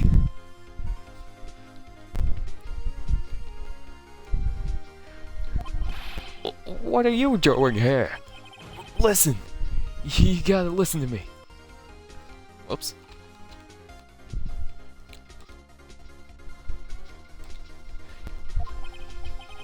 I was there in the park the night of the murder. I wasn't sure about it until just yesterday, but today I remembered it. I remembered what?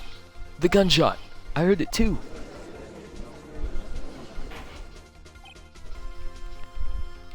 Order! What's the meaning of this? The verdict has been decided. I call for adjournment. One moment, Mr. Von Karma. So you say you heard a gunshot? Yeah, I did. A gunshot that night. I was sitting here in the audience listening to the testimony. Then I realized something. Then I realized something he said was different from what I remember. Anyhow, I can't just sit here and let you call Edgy a murderer.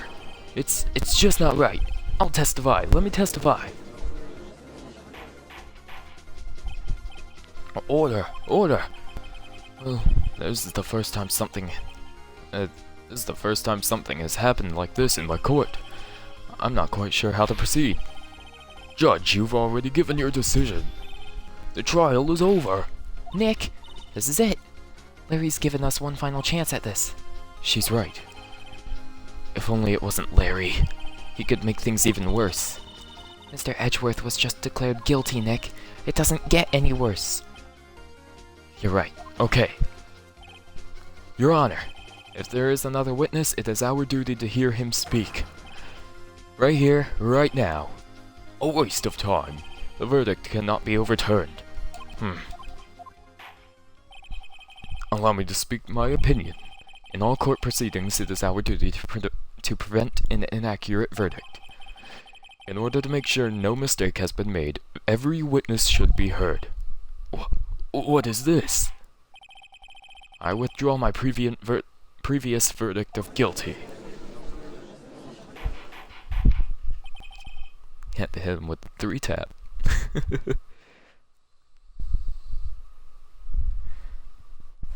Mr. Von Karma, I order you to call this new witness to testify.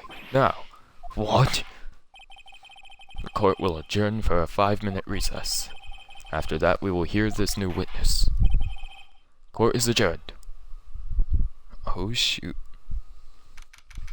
December 27th, 10:28 a.m. District Court, Defendant Lobby Number 2.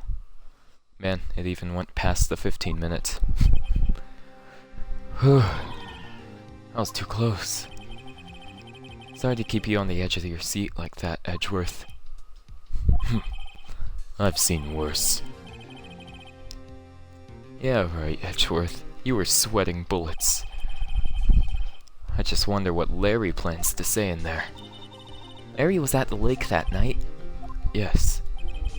He said he went looking for the Steel Samurai balloon that flew into the lake. Oh, right. And he found the balloon in the air tank that night. Yeah. Hey, Edgeworth. Huh? You say something right? Yeah, a lot of things. You seem out of it. What's wrong? It's nothing. Mr. Edgeworth, there's something I've been meaning to ask you. What's that?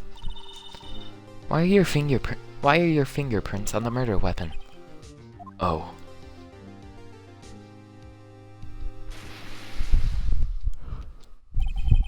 When he fell into the lake, I went into a daze. I couldn't understand what had happened. I couldn't think straight.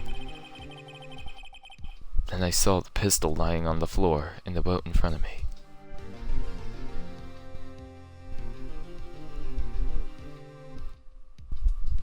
Wait a second. I'm not sure if we said this in the first part. No, I don't think we said this in the first trial, but I'm starting to think he shot himself.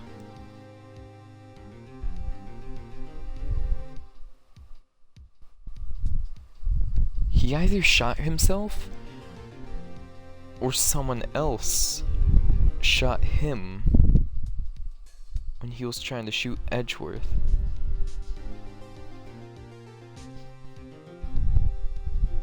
But the first shot was 10 minutes before the second one. So it's not like he was shot as he pulled the trigger or anything.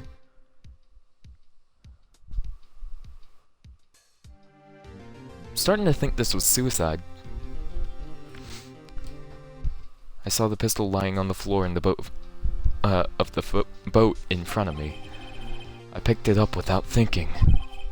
I didn't have a reason, really. I mean, that's reasonable. Sometimes people just do that. They just kinda go with it without thinking. Because they're, like, in a horrific event like that, you just don't know what to do. You're kind of fumbling around. Because, like, someone, well, if we're going with my theory, someone just shot themselves right in front of you. Like, of course you're gonna fumble around like that. That's traumatizing. Especially if it's somebody that, you know, defended, you know, a guilty person that killed his father, you know?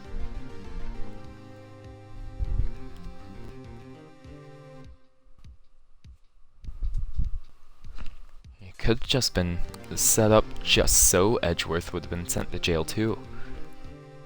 Maybe. I don't know. I see. Right. Yeah? This might be our chance. Our chance. Von Karma has only ever run perfect trials. Perfect trials? Perfectly prepared witnesses, perfectly complete evidence. That's the secret to his success. This is the first time he's ever had to deal with something unexpected. He has to let someone he hasn't even talked to testify before the court. And that someone is Larry. What are you getting at? It's likely his testimony will be full of holes, right? That's right, Nick. No 10-minute trial this time. We'll milk this one for all it's worth. Hey, it was 15 minutes. 15! Everything's on Larry now.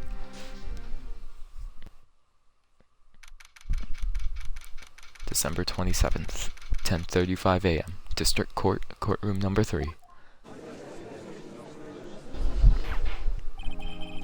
Court is now back in session. Witness, please testify to the court about everything that you saw on the night of December 24th. Right, leave it to me. Please, Larry, don't mess this one up. I hate to admit it, but you're our last chance. Von Karma didn't even have time to prep his witness. I just hope Edgeworth is right about this being our big break. Big break. The night of the murder. That night, I was out in a boat on the lake. I was looking for something and I found it. So I quietly slipped the boat back in at the rental dock shop.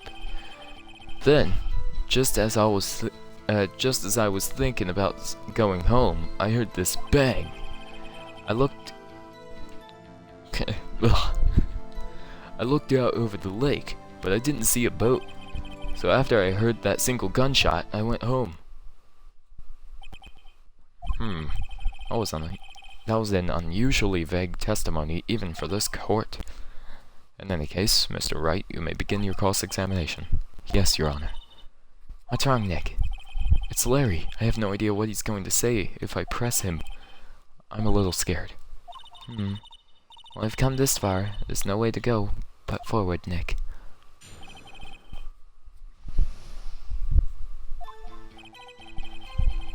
You have to tell the court what you were looking for. Yeah. Mr. Butts, what was it you were looking for? What the witness was searching for is irrelevant. Most likely he was hunting for this Gordy. That's surprisingly close to the truth in a sense. This is all irrelevant. Let's get it over with.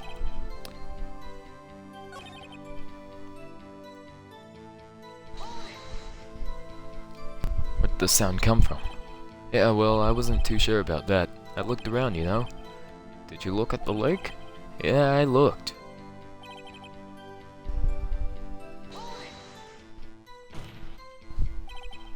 Wasn't there a boat on the lake? Order, order. Well, Mr. Butts. Whoa. Everyone just calm down, okay? I mean, it was real foggy that night. I'm not sure whether there was a boat out there or not.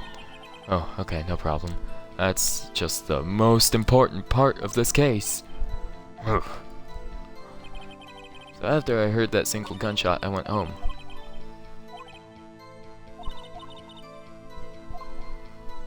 Okay.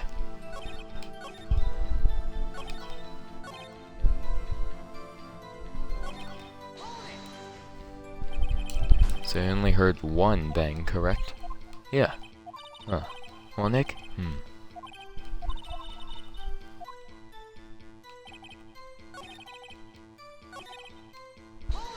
I don't think I pressed this. Around what time was that? Well, let's see.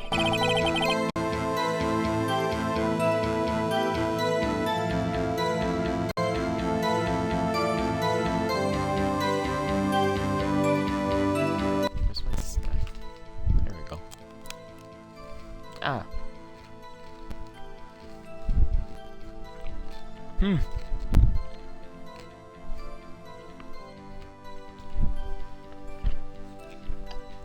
figure I was out searching for about an hour. I guess it was around 12, yeah. You're not sure? Hey, don't give me that face. I'm not some sort of human sundial, okay? People use watches these days, Larry.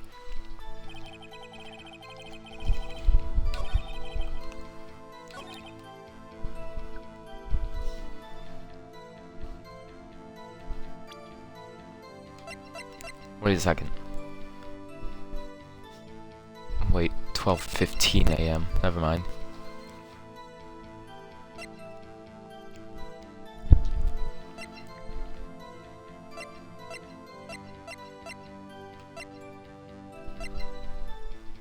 Wait, this was fired 3 times.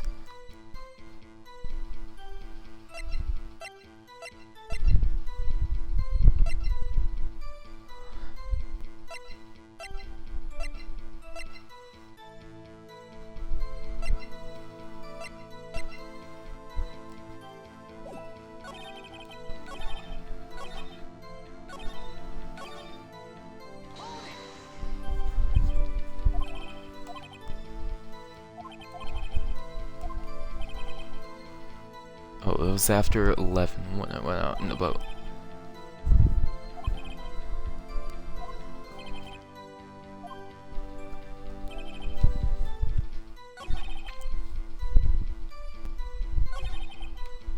And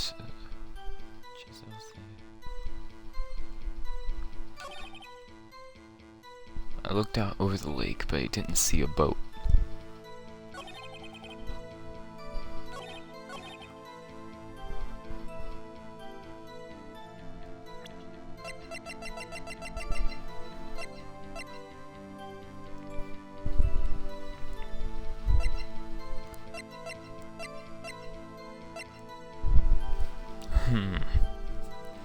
This is really interesting.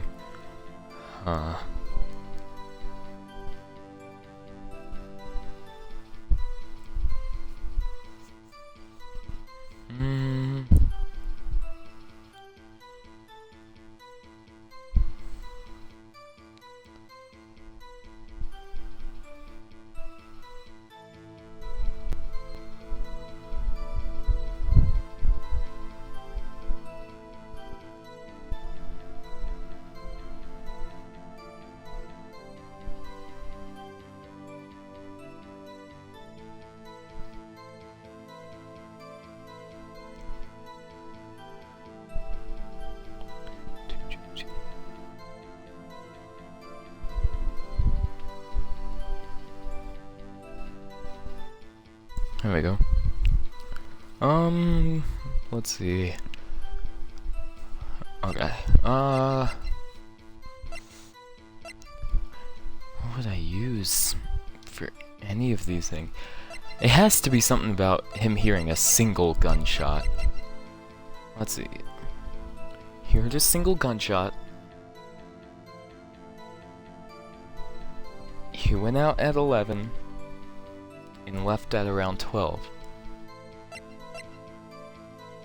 If it was around 12, then he had to have only heard the first one then.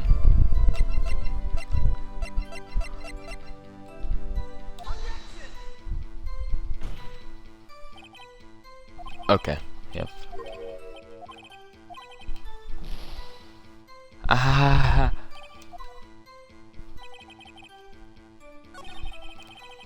So after I heard that, I looked out over the lake, but I didn't see a boat.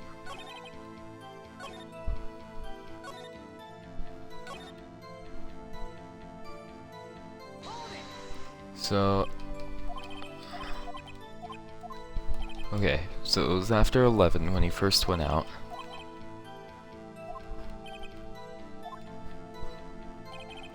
I was looking for something.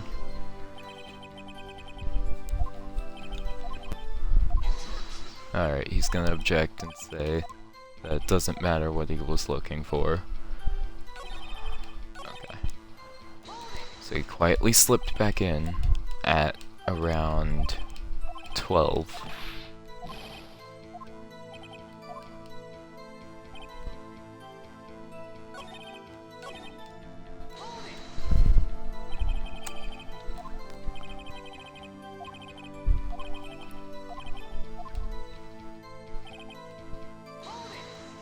Didn't see a boat. I thought I could question that. Yeah, I did. It was real foggy that night. I'm not sure whether it was...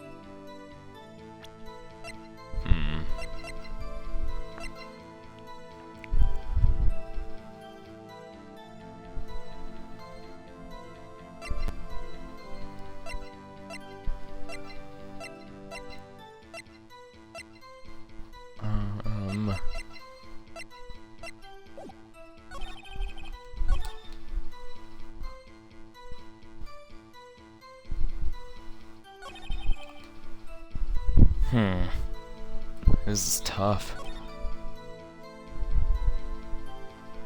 I didn't see a boat.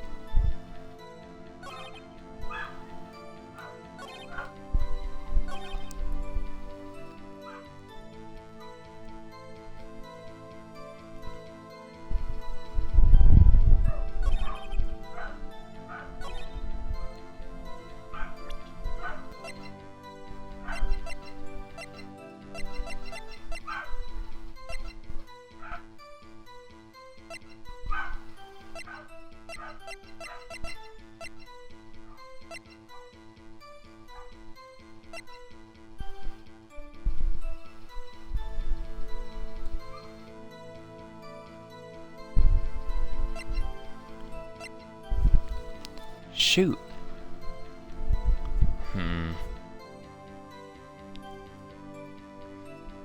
Trying to think about this.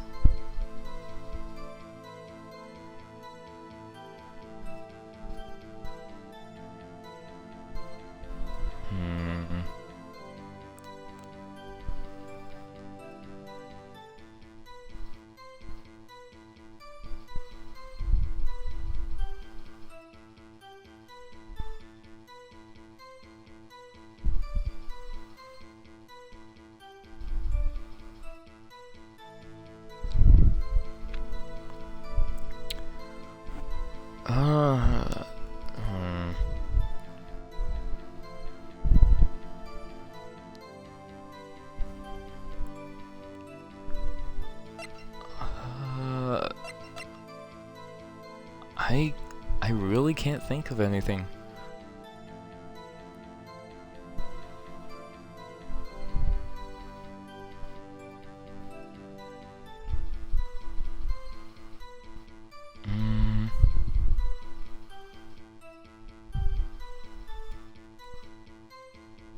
I mean, all I can really think of is something that involves there being multiple gunshot. Yeah, you know what, I'll just go with Lada's. Oh. Wait a sec, Larry. What? You only heard one bang. You sure? That's what I said. But Miss Lada Hart testified yesterday that she heard 2 bangs. And the old man just now said the same thing. They both heard 2 gunshots that night. Huh? Were you even listening? Were you paying attention to at all to what they said? Yo, Nick, please. Huh? You know, something's been bothering me. I'm a witness, see? I'm like a customer here. So you gotta treat me nice and stuff, okay? Mr. Butts. What? You only heard 1 gunshot? Are you sure? Well, to tell you the truth, I'm not sure. Eh? Not sure? How could you not be sure? Yeah, well...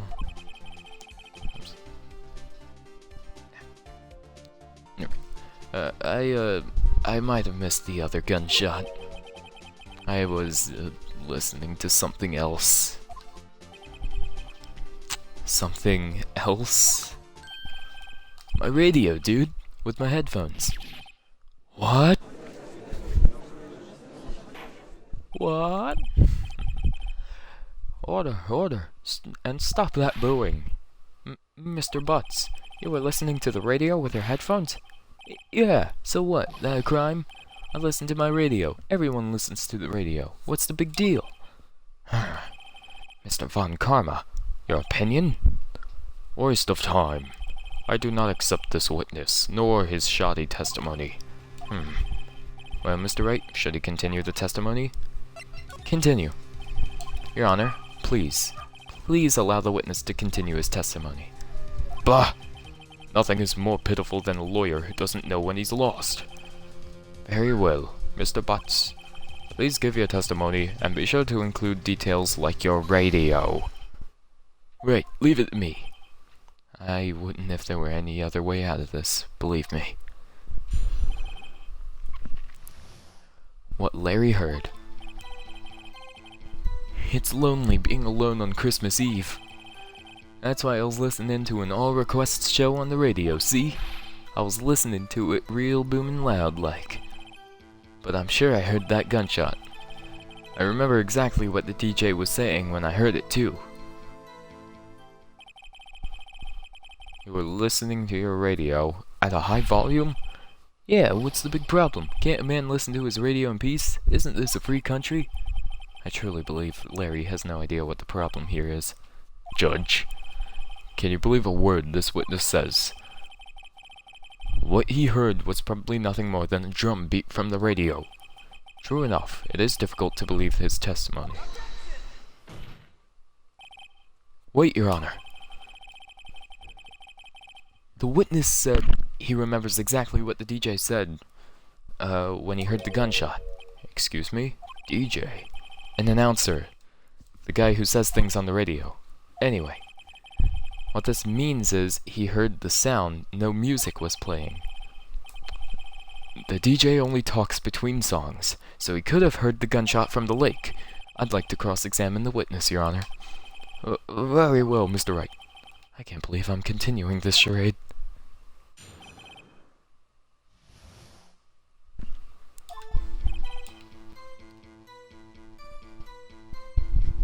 Alright.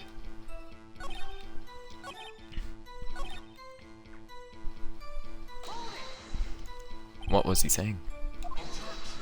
He, she. What's she saying? Mr. Wright, please cease these pointless questions. What possible good could knowing what a radio DJ said do us? Indeed, Mr. Von Karma has a point. I'll allow this question only if you see some reason why we should care. We should care. We should care, Your Honor. Of course we should. Why? Well, how do you know if we don't ask, Fine, very well. Mr. Butts, please testify to the court. What was the radio announcer saying when you heard the gunshot? Just when she said, "Hey, it's almost Christmas," I heard the gunshot. Yep, I'm starting to see it. Are you sure? Of course I am. She had this real sexy voice. Maybe Von Karma was right. I'm not sure how that helped us at all. No.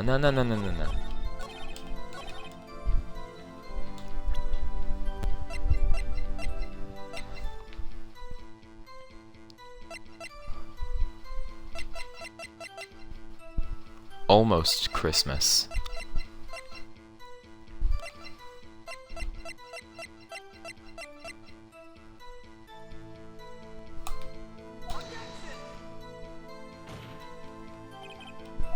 No. What?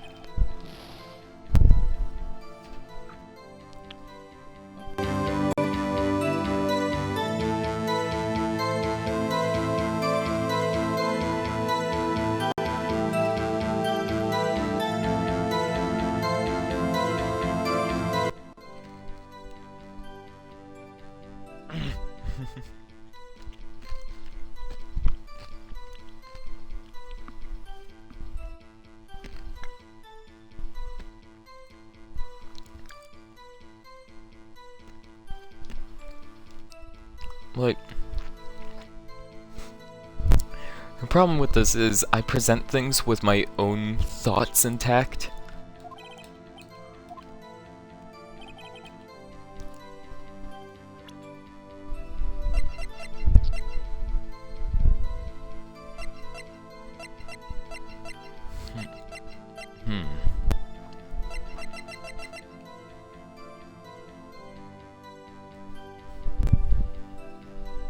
So would I use this again?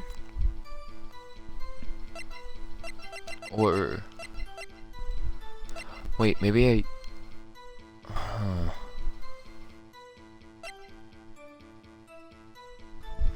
Cause like my reasoning for this would be that, yeah, no, wait, but then that doesn't object it, that just further proves this point, so I guess I'd... Oh. Oh. Larry, are you absolutely sure what you're saying is correct? Huh? What's with the face? You look scary, dude. Hey, if you're trying to scare me, you better know I don't scare that easy. Is something the matter, Mr. Wright? Your Honor, did you hear what the witness just said? The DJ said, hey, it's almost Christmas when he heard the gunshot. Indeed, and almost Christmas means it wasn't Christmas. Do you realize what this means? When he heard the gunshot, it was still Christmas Eve. That would seem to be the case, yes. But he would have heard that gunshot after midnight. This photograph is irrefutable proof of this fact. Let's see what the time on the photo taken when the gun triggered Miss Hart's camera. December 25th at 12:15. 15 minutes after midnight on Christmas Day. This is a clear contradiction, Your Honor. Order, order. What does this mean? The two prior witnesses heard gunshots after midnight. However, this witness says he heard a gunshot before midnight. Judge, the answer is simple.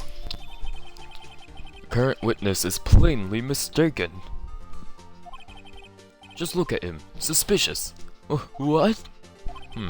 Well, Mr. Wright, what do you think about Mr. Butts' claim that he heard the gunshot before midnight? He's right. Larry's not mistaken, Your Honor. He heard that gunshot before midnight. Intriguing. I'm assuming you have evidence for this wild claim? Show me evidence there was a gunshot before midnight. That would happen to be the second lake photo. Look at this photograph. Every time I look, it makes me laugh. Okay. This was taken by our witness yesterday, Miss Lada Hart, with her automatic camera. The timestamp on the photo reads December 24th, 11:50 p.m. Oh? But there's nothing on the lake in this picture, Your Honor. The real issue here is not why nothing is shown in this photograph, it is why this photograph exists at all. What do you mean? Your Honor, this photograph was taken by an automatic camera. That camera was set to go off in response to loud noises. Aha! Correct. There was a loud noise on the lake at 11:50 p.m. That is why this photograph was taken. In other words, when Larry heard that gunshot, it was most definitely still Christmas Eve. Indeed, it would seem that is the case. Then, where does that leave us? Miss Hart testified that she heard the gunshots after midnight. Are you claiming she was mistaken? Not at all, Your Honor. It is a fact that the camera also triggered at 15 minutes after midnight. Your Honor, that night there were two sets of gunshots, with a 25-minute pause between them. Why would this be? Don't be fooled, Judge. That camera was set to respond to loud noises. Yes? There is no proof that the loud noise at 11:50 p.m. was a gunshot. Why, the witness could have sneezed, triggering the camera. Hey, my nose was clear that night, man, clear. Well, Mr. Wright, there's no turning back now. Can you prove that the loud noise at 11:50 p.m. was indeed a gunshot? And here's where the gun comes in, right? Fired 3 times. Take that. This is my evidence. The murder weapon? Something about this pistol was bothering me, Your Honor. Both of the witnesses who testified yesterday heard 2 gunshots. However, the murder weapon was fired 3 times. When, then, was the last shot fired? Only now have I realized the truth. That 3rd shot was the shot Larry heard just before midnight. Order! Order! That would make sense of the evidence we've seen so far. However, this leaves me wondering exactly what did happen on the night on the lake. Exactly. If this is true, there were 2 sets of gunshots separated by 25 minutes. One at 11:50, another at 15 minutes after midnight. Why, I ask you? Why? Oh, I better think of something quick. Wait a second. Gunshots separated by 25 minutes? What's wrong, Nick? I have it. Huh? Remember the case with the Steel Samurai? Huh? Yeah, of course I remember. The murderer in this case had the same idea as the murderer in that case. What do you mean? Maya, Yes? if we don't figure this out now, we'll never overturn Edgeworth's guilty verdict. I've got a hunch and I'm going to run with it. Right. I mean, is this safe? Safe? We've already gotten a guilty verdict. We have nothing to lose. You just watch and let me know if I say anything that sounds fishy, okay? Right, Nick. Your Honor. Yes, Mr. Wright? The testimony just now has cleared up this entire case. God. Reading ability's gone forever. What do you mean, Mr. Wright? Bro, I hate karma. Tisk. So you finally realized the truth. There can be no other murderer here than Miles Edgeworth himself. Wrong, Von Karma. A man was shot that night, but it wasn't Edgeworth who did the shooting. Listen, rookie. Take a deep breath and consider the facts. At the time of the murder, 1 boat was on that lake. This was shown by the witness's photograph. The defendant, Edgeworth, and the victim, Robert Hammond, were on that boat.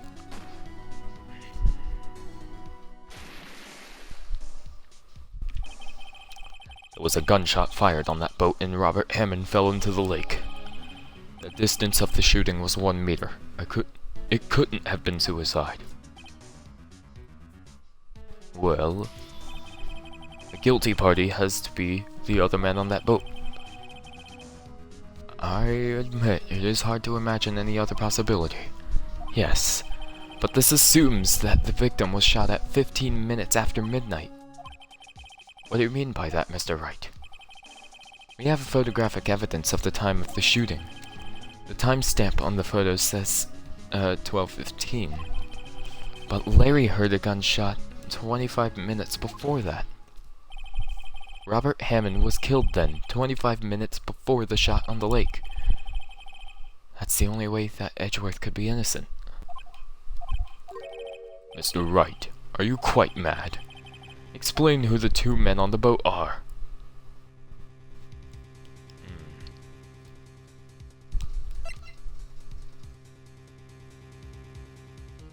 Wait, what?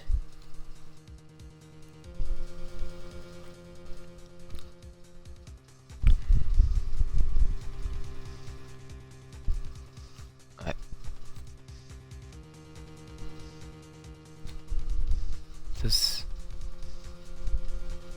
Hold on, let me think about this. I'm trying to prove that it's not Edgeworth and Hammond. So that part's obvious, it's not gonna be Edgeworth and Hammond. So... the murderer... Edgeworth and the murderer...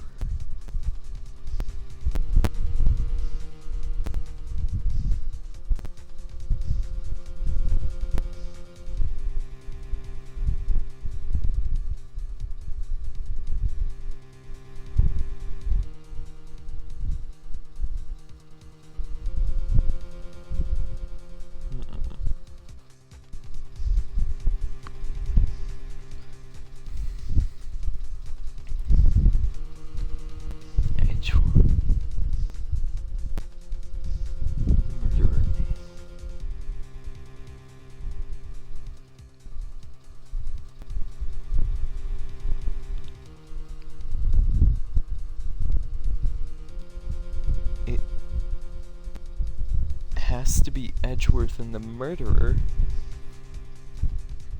right?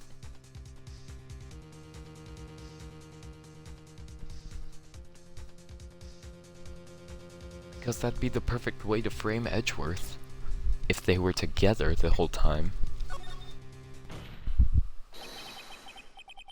Of course, it was Edgeworth and the murderer. After the murderer killed Robert Hammond at 11:50, he assumed the guise of Mr. Hammond and met Edgeworth. What? Are you serious? Yes, Edgeworth won't tell us why he went to the lake that night. However, I have a hunch. That night, Robert Hammond called Edgeworth to the lake.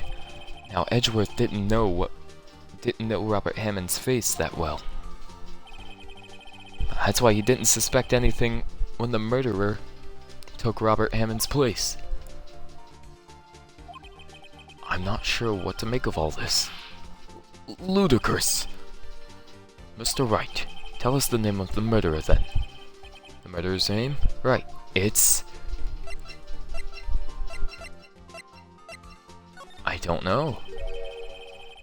Actually, I don't know the murderer's name. You don't know? Bah! Again, you're wasting my time.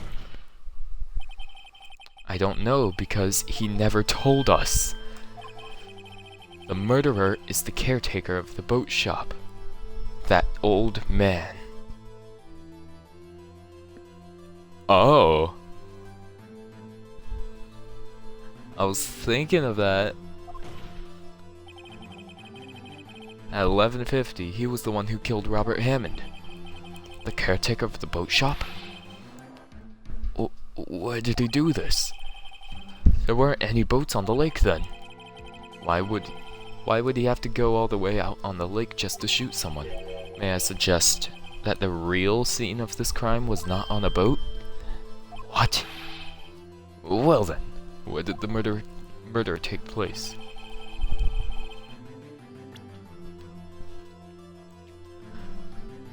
So, it was not on a boat.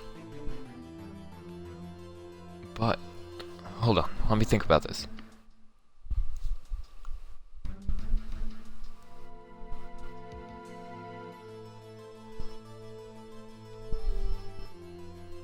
It would have happened over...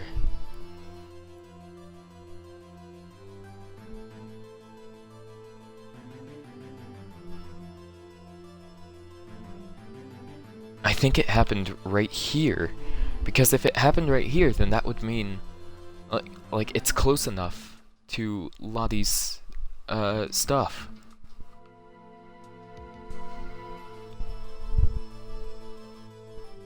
So, yeah, the shop. Here, of course, the boat shop where he lives. That way he could meet with the victim without anyone seeing. Do you have proof that the boat shop was the scene of the crime? Recall Larry's testimony, if you will.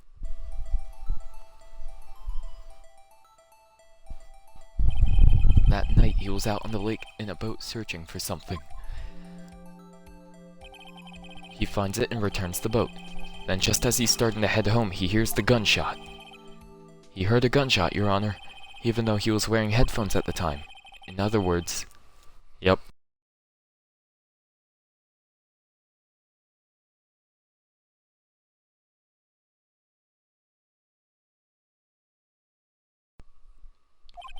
It was very close by. And where would that be if he had just returned the boat? Okay, hold on. I gotta do something real quick for my mother, so I will be right back.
Alright. Now, we're getting into this. Getting into the thick of it. Oh, God.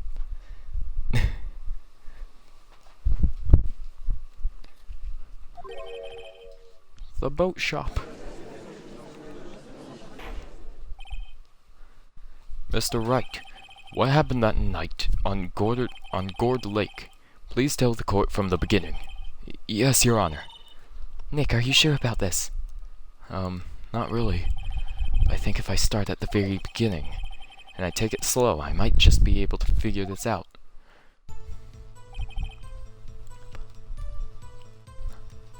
That night, the caretaker of the boat shop called Robert Hammond to his shop.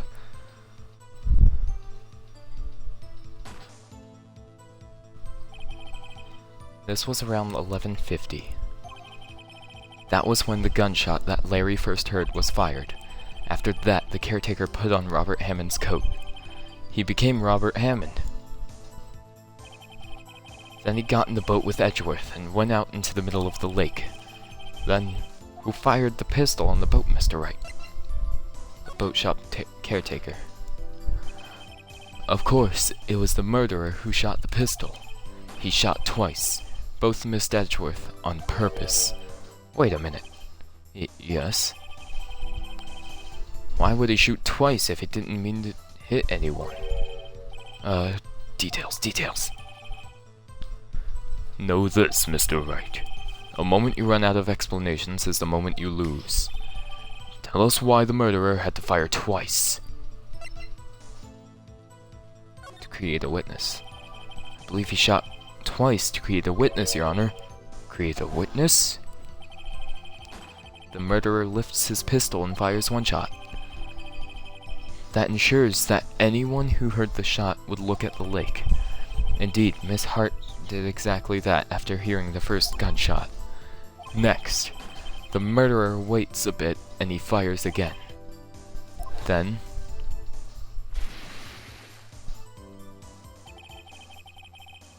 the murderer jumps from the boat himself, leaving the pistol in the boat behind him. Huh. I see. Someone looking from the edge of the lake. It would appear that one of the men on the boat had shot the other. The murderer didn't know about the automatic camera, of course. That's why he shot twice to draw attention to the boat. Once you realize that, everything falls into place. The boat shop caretaker swam back to his shop. Then he put Mr. Hammond's wet coat back on the body, and threw the body into the lake. This is what happened, Your Honor. These are the events that transpired that night on Gourd Lake.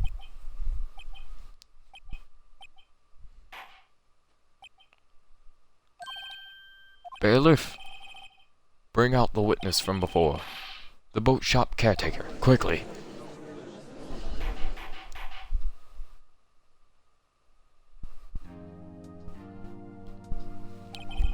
Very well. While we are all waiting for the caretaker, I would like to ask the defendant, Miles Edgeworth, a few questions. Mr. Edgeworth, please take the stand. Mr. Edgeworth? You heard what the defense has said. Yes. Well? Why did you go to the lake that night? What Wright has said was mostly correct. Astonishingly so, actually. Yes. Several days ago I received a letter. The letter was signed Robert Hammond. He asked me to come to the boat shop by the lake at midnight on Christmas Eve. He said he had something very important to discuss with me. Something important? I'm sorry, I can't say what it was. Your Honor, sir. Bailiff, we are conducting a trial here. I ask that you remain quiet. The witness has disappeared. He isn't at the boat shop either. What? What shall I do? Find him quickly. We cannot allow him to get away.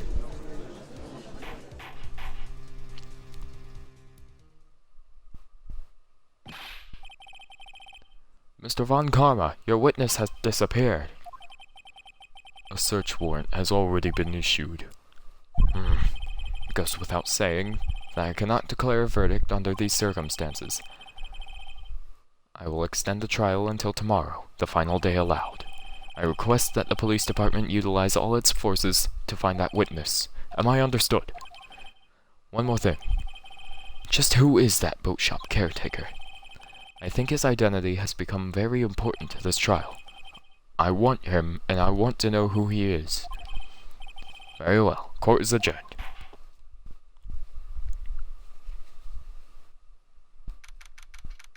December 27th, 1:22 p.m. District Court, Defendant Lobby Number 2.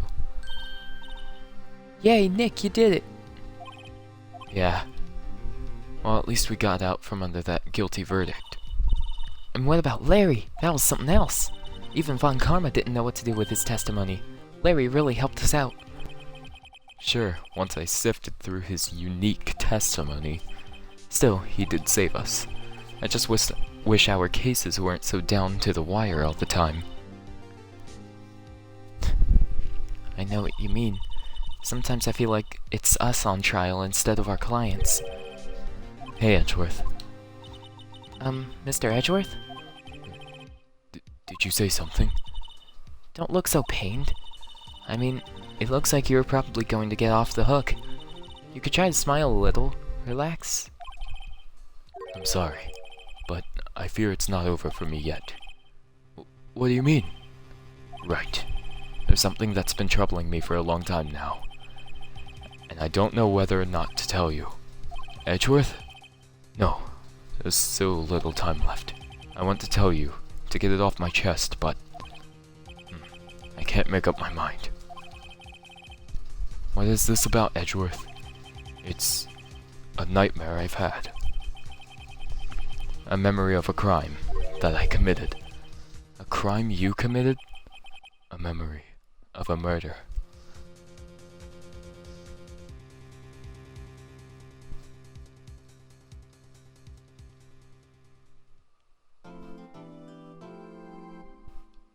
Huh.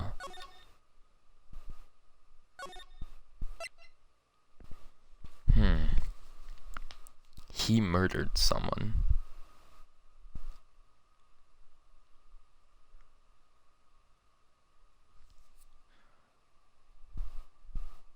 I think it has something to do with that old case.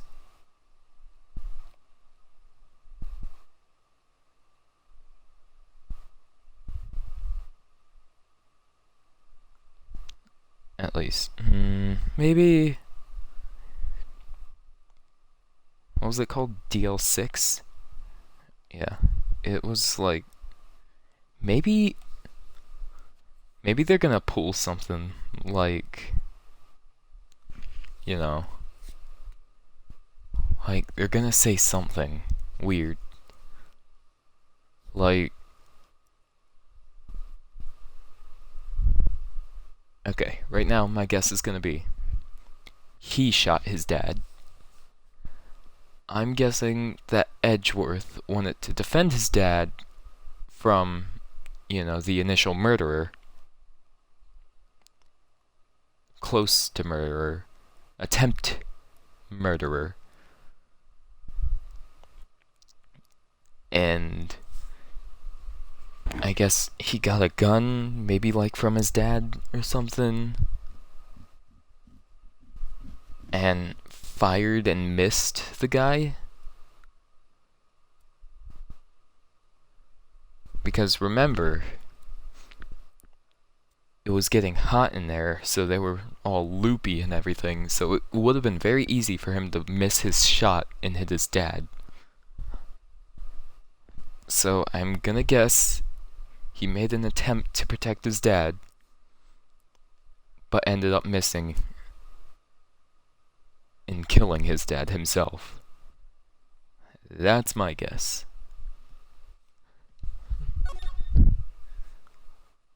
Day 3 investigation. That's gonna be saved for next time. Hope you guys enjoyed watching. na na na na na na na na na na na na. No, no, no, no, no, no, no, no, no, no. You're taking me to the title screen. There we go. Alright, now that that's done, it's been fun. If you like this, then sweet. I'm slowly getting my memories back of what happened. And I think I'm getting this case. I think I'm getting a good grasp of this case.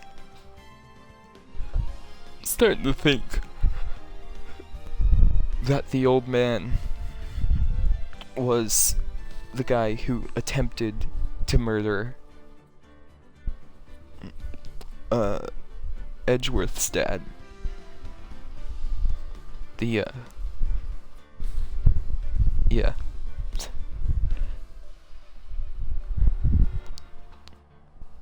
So,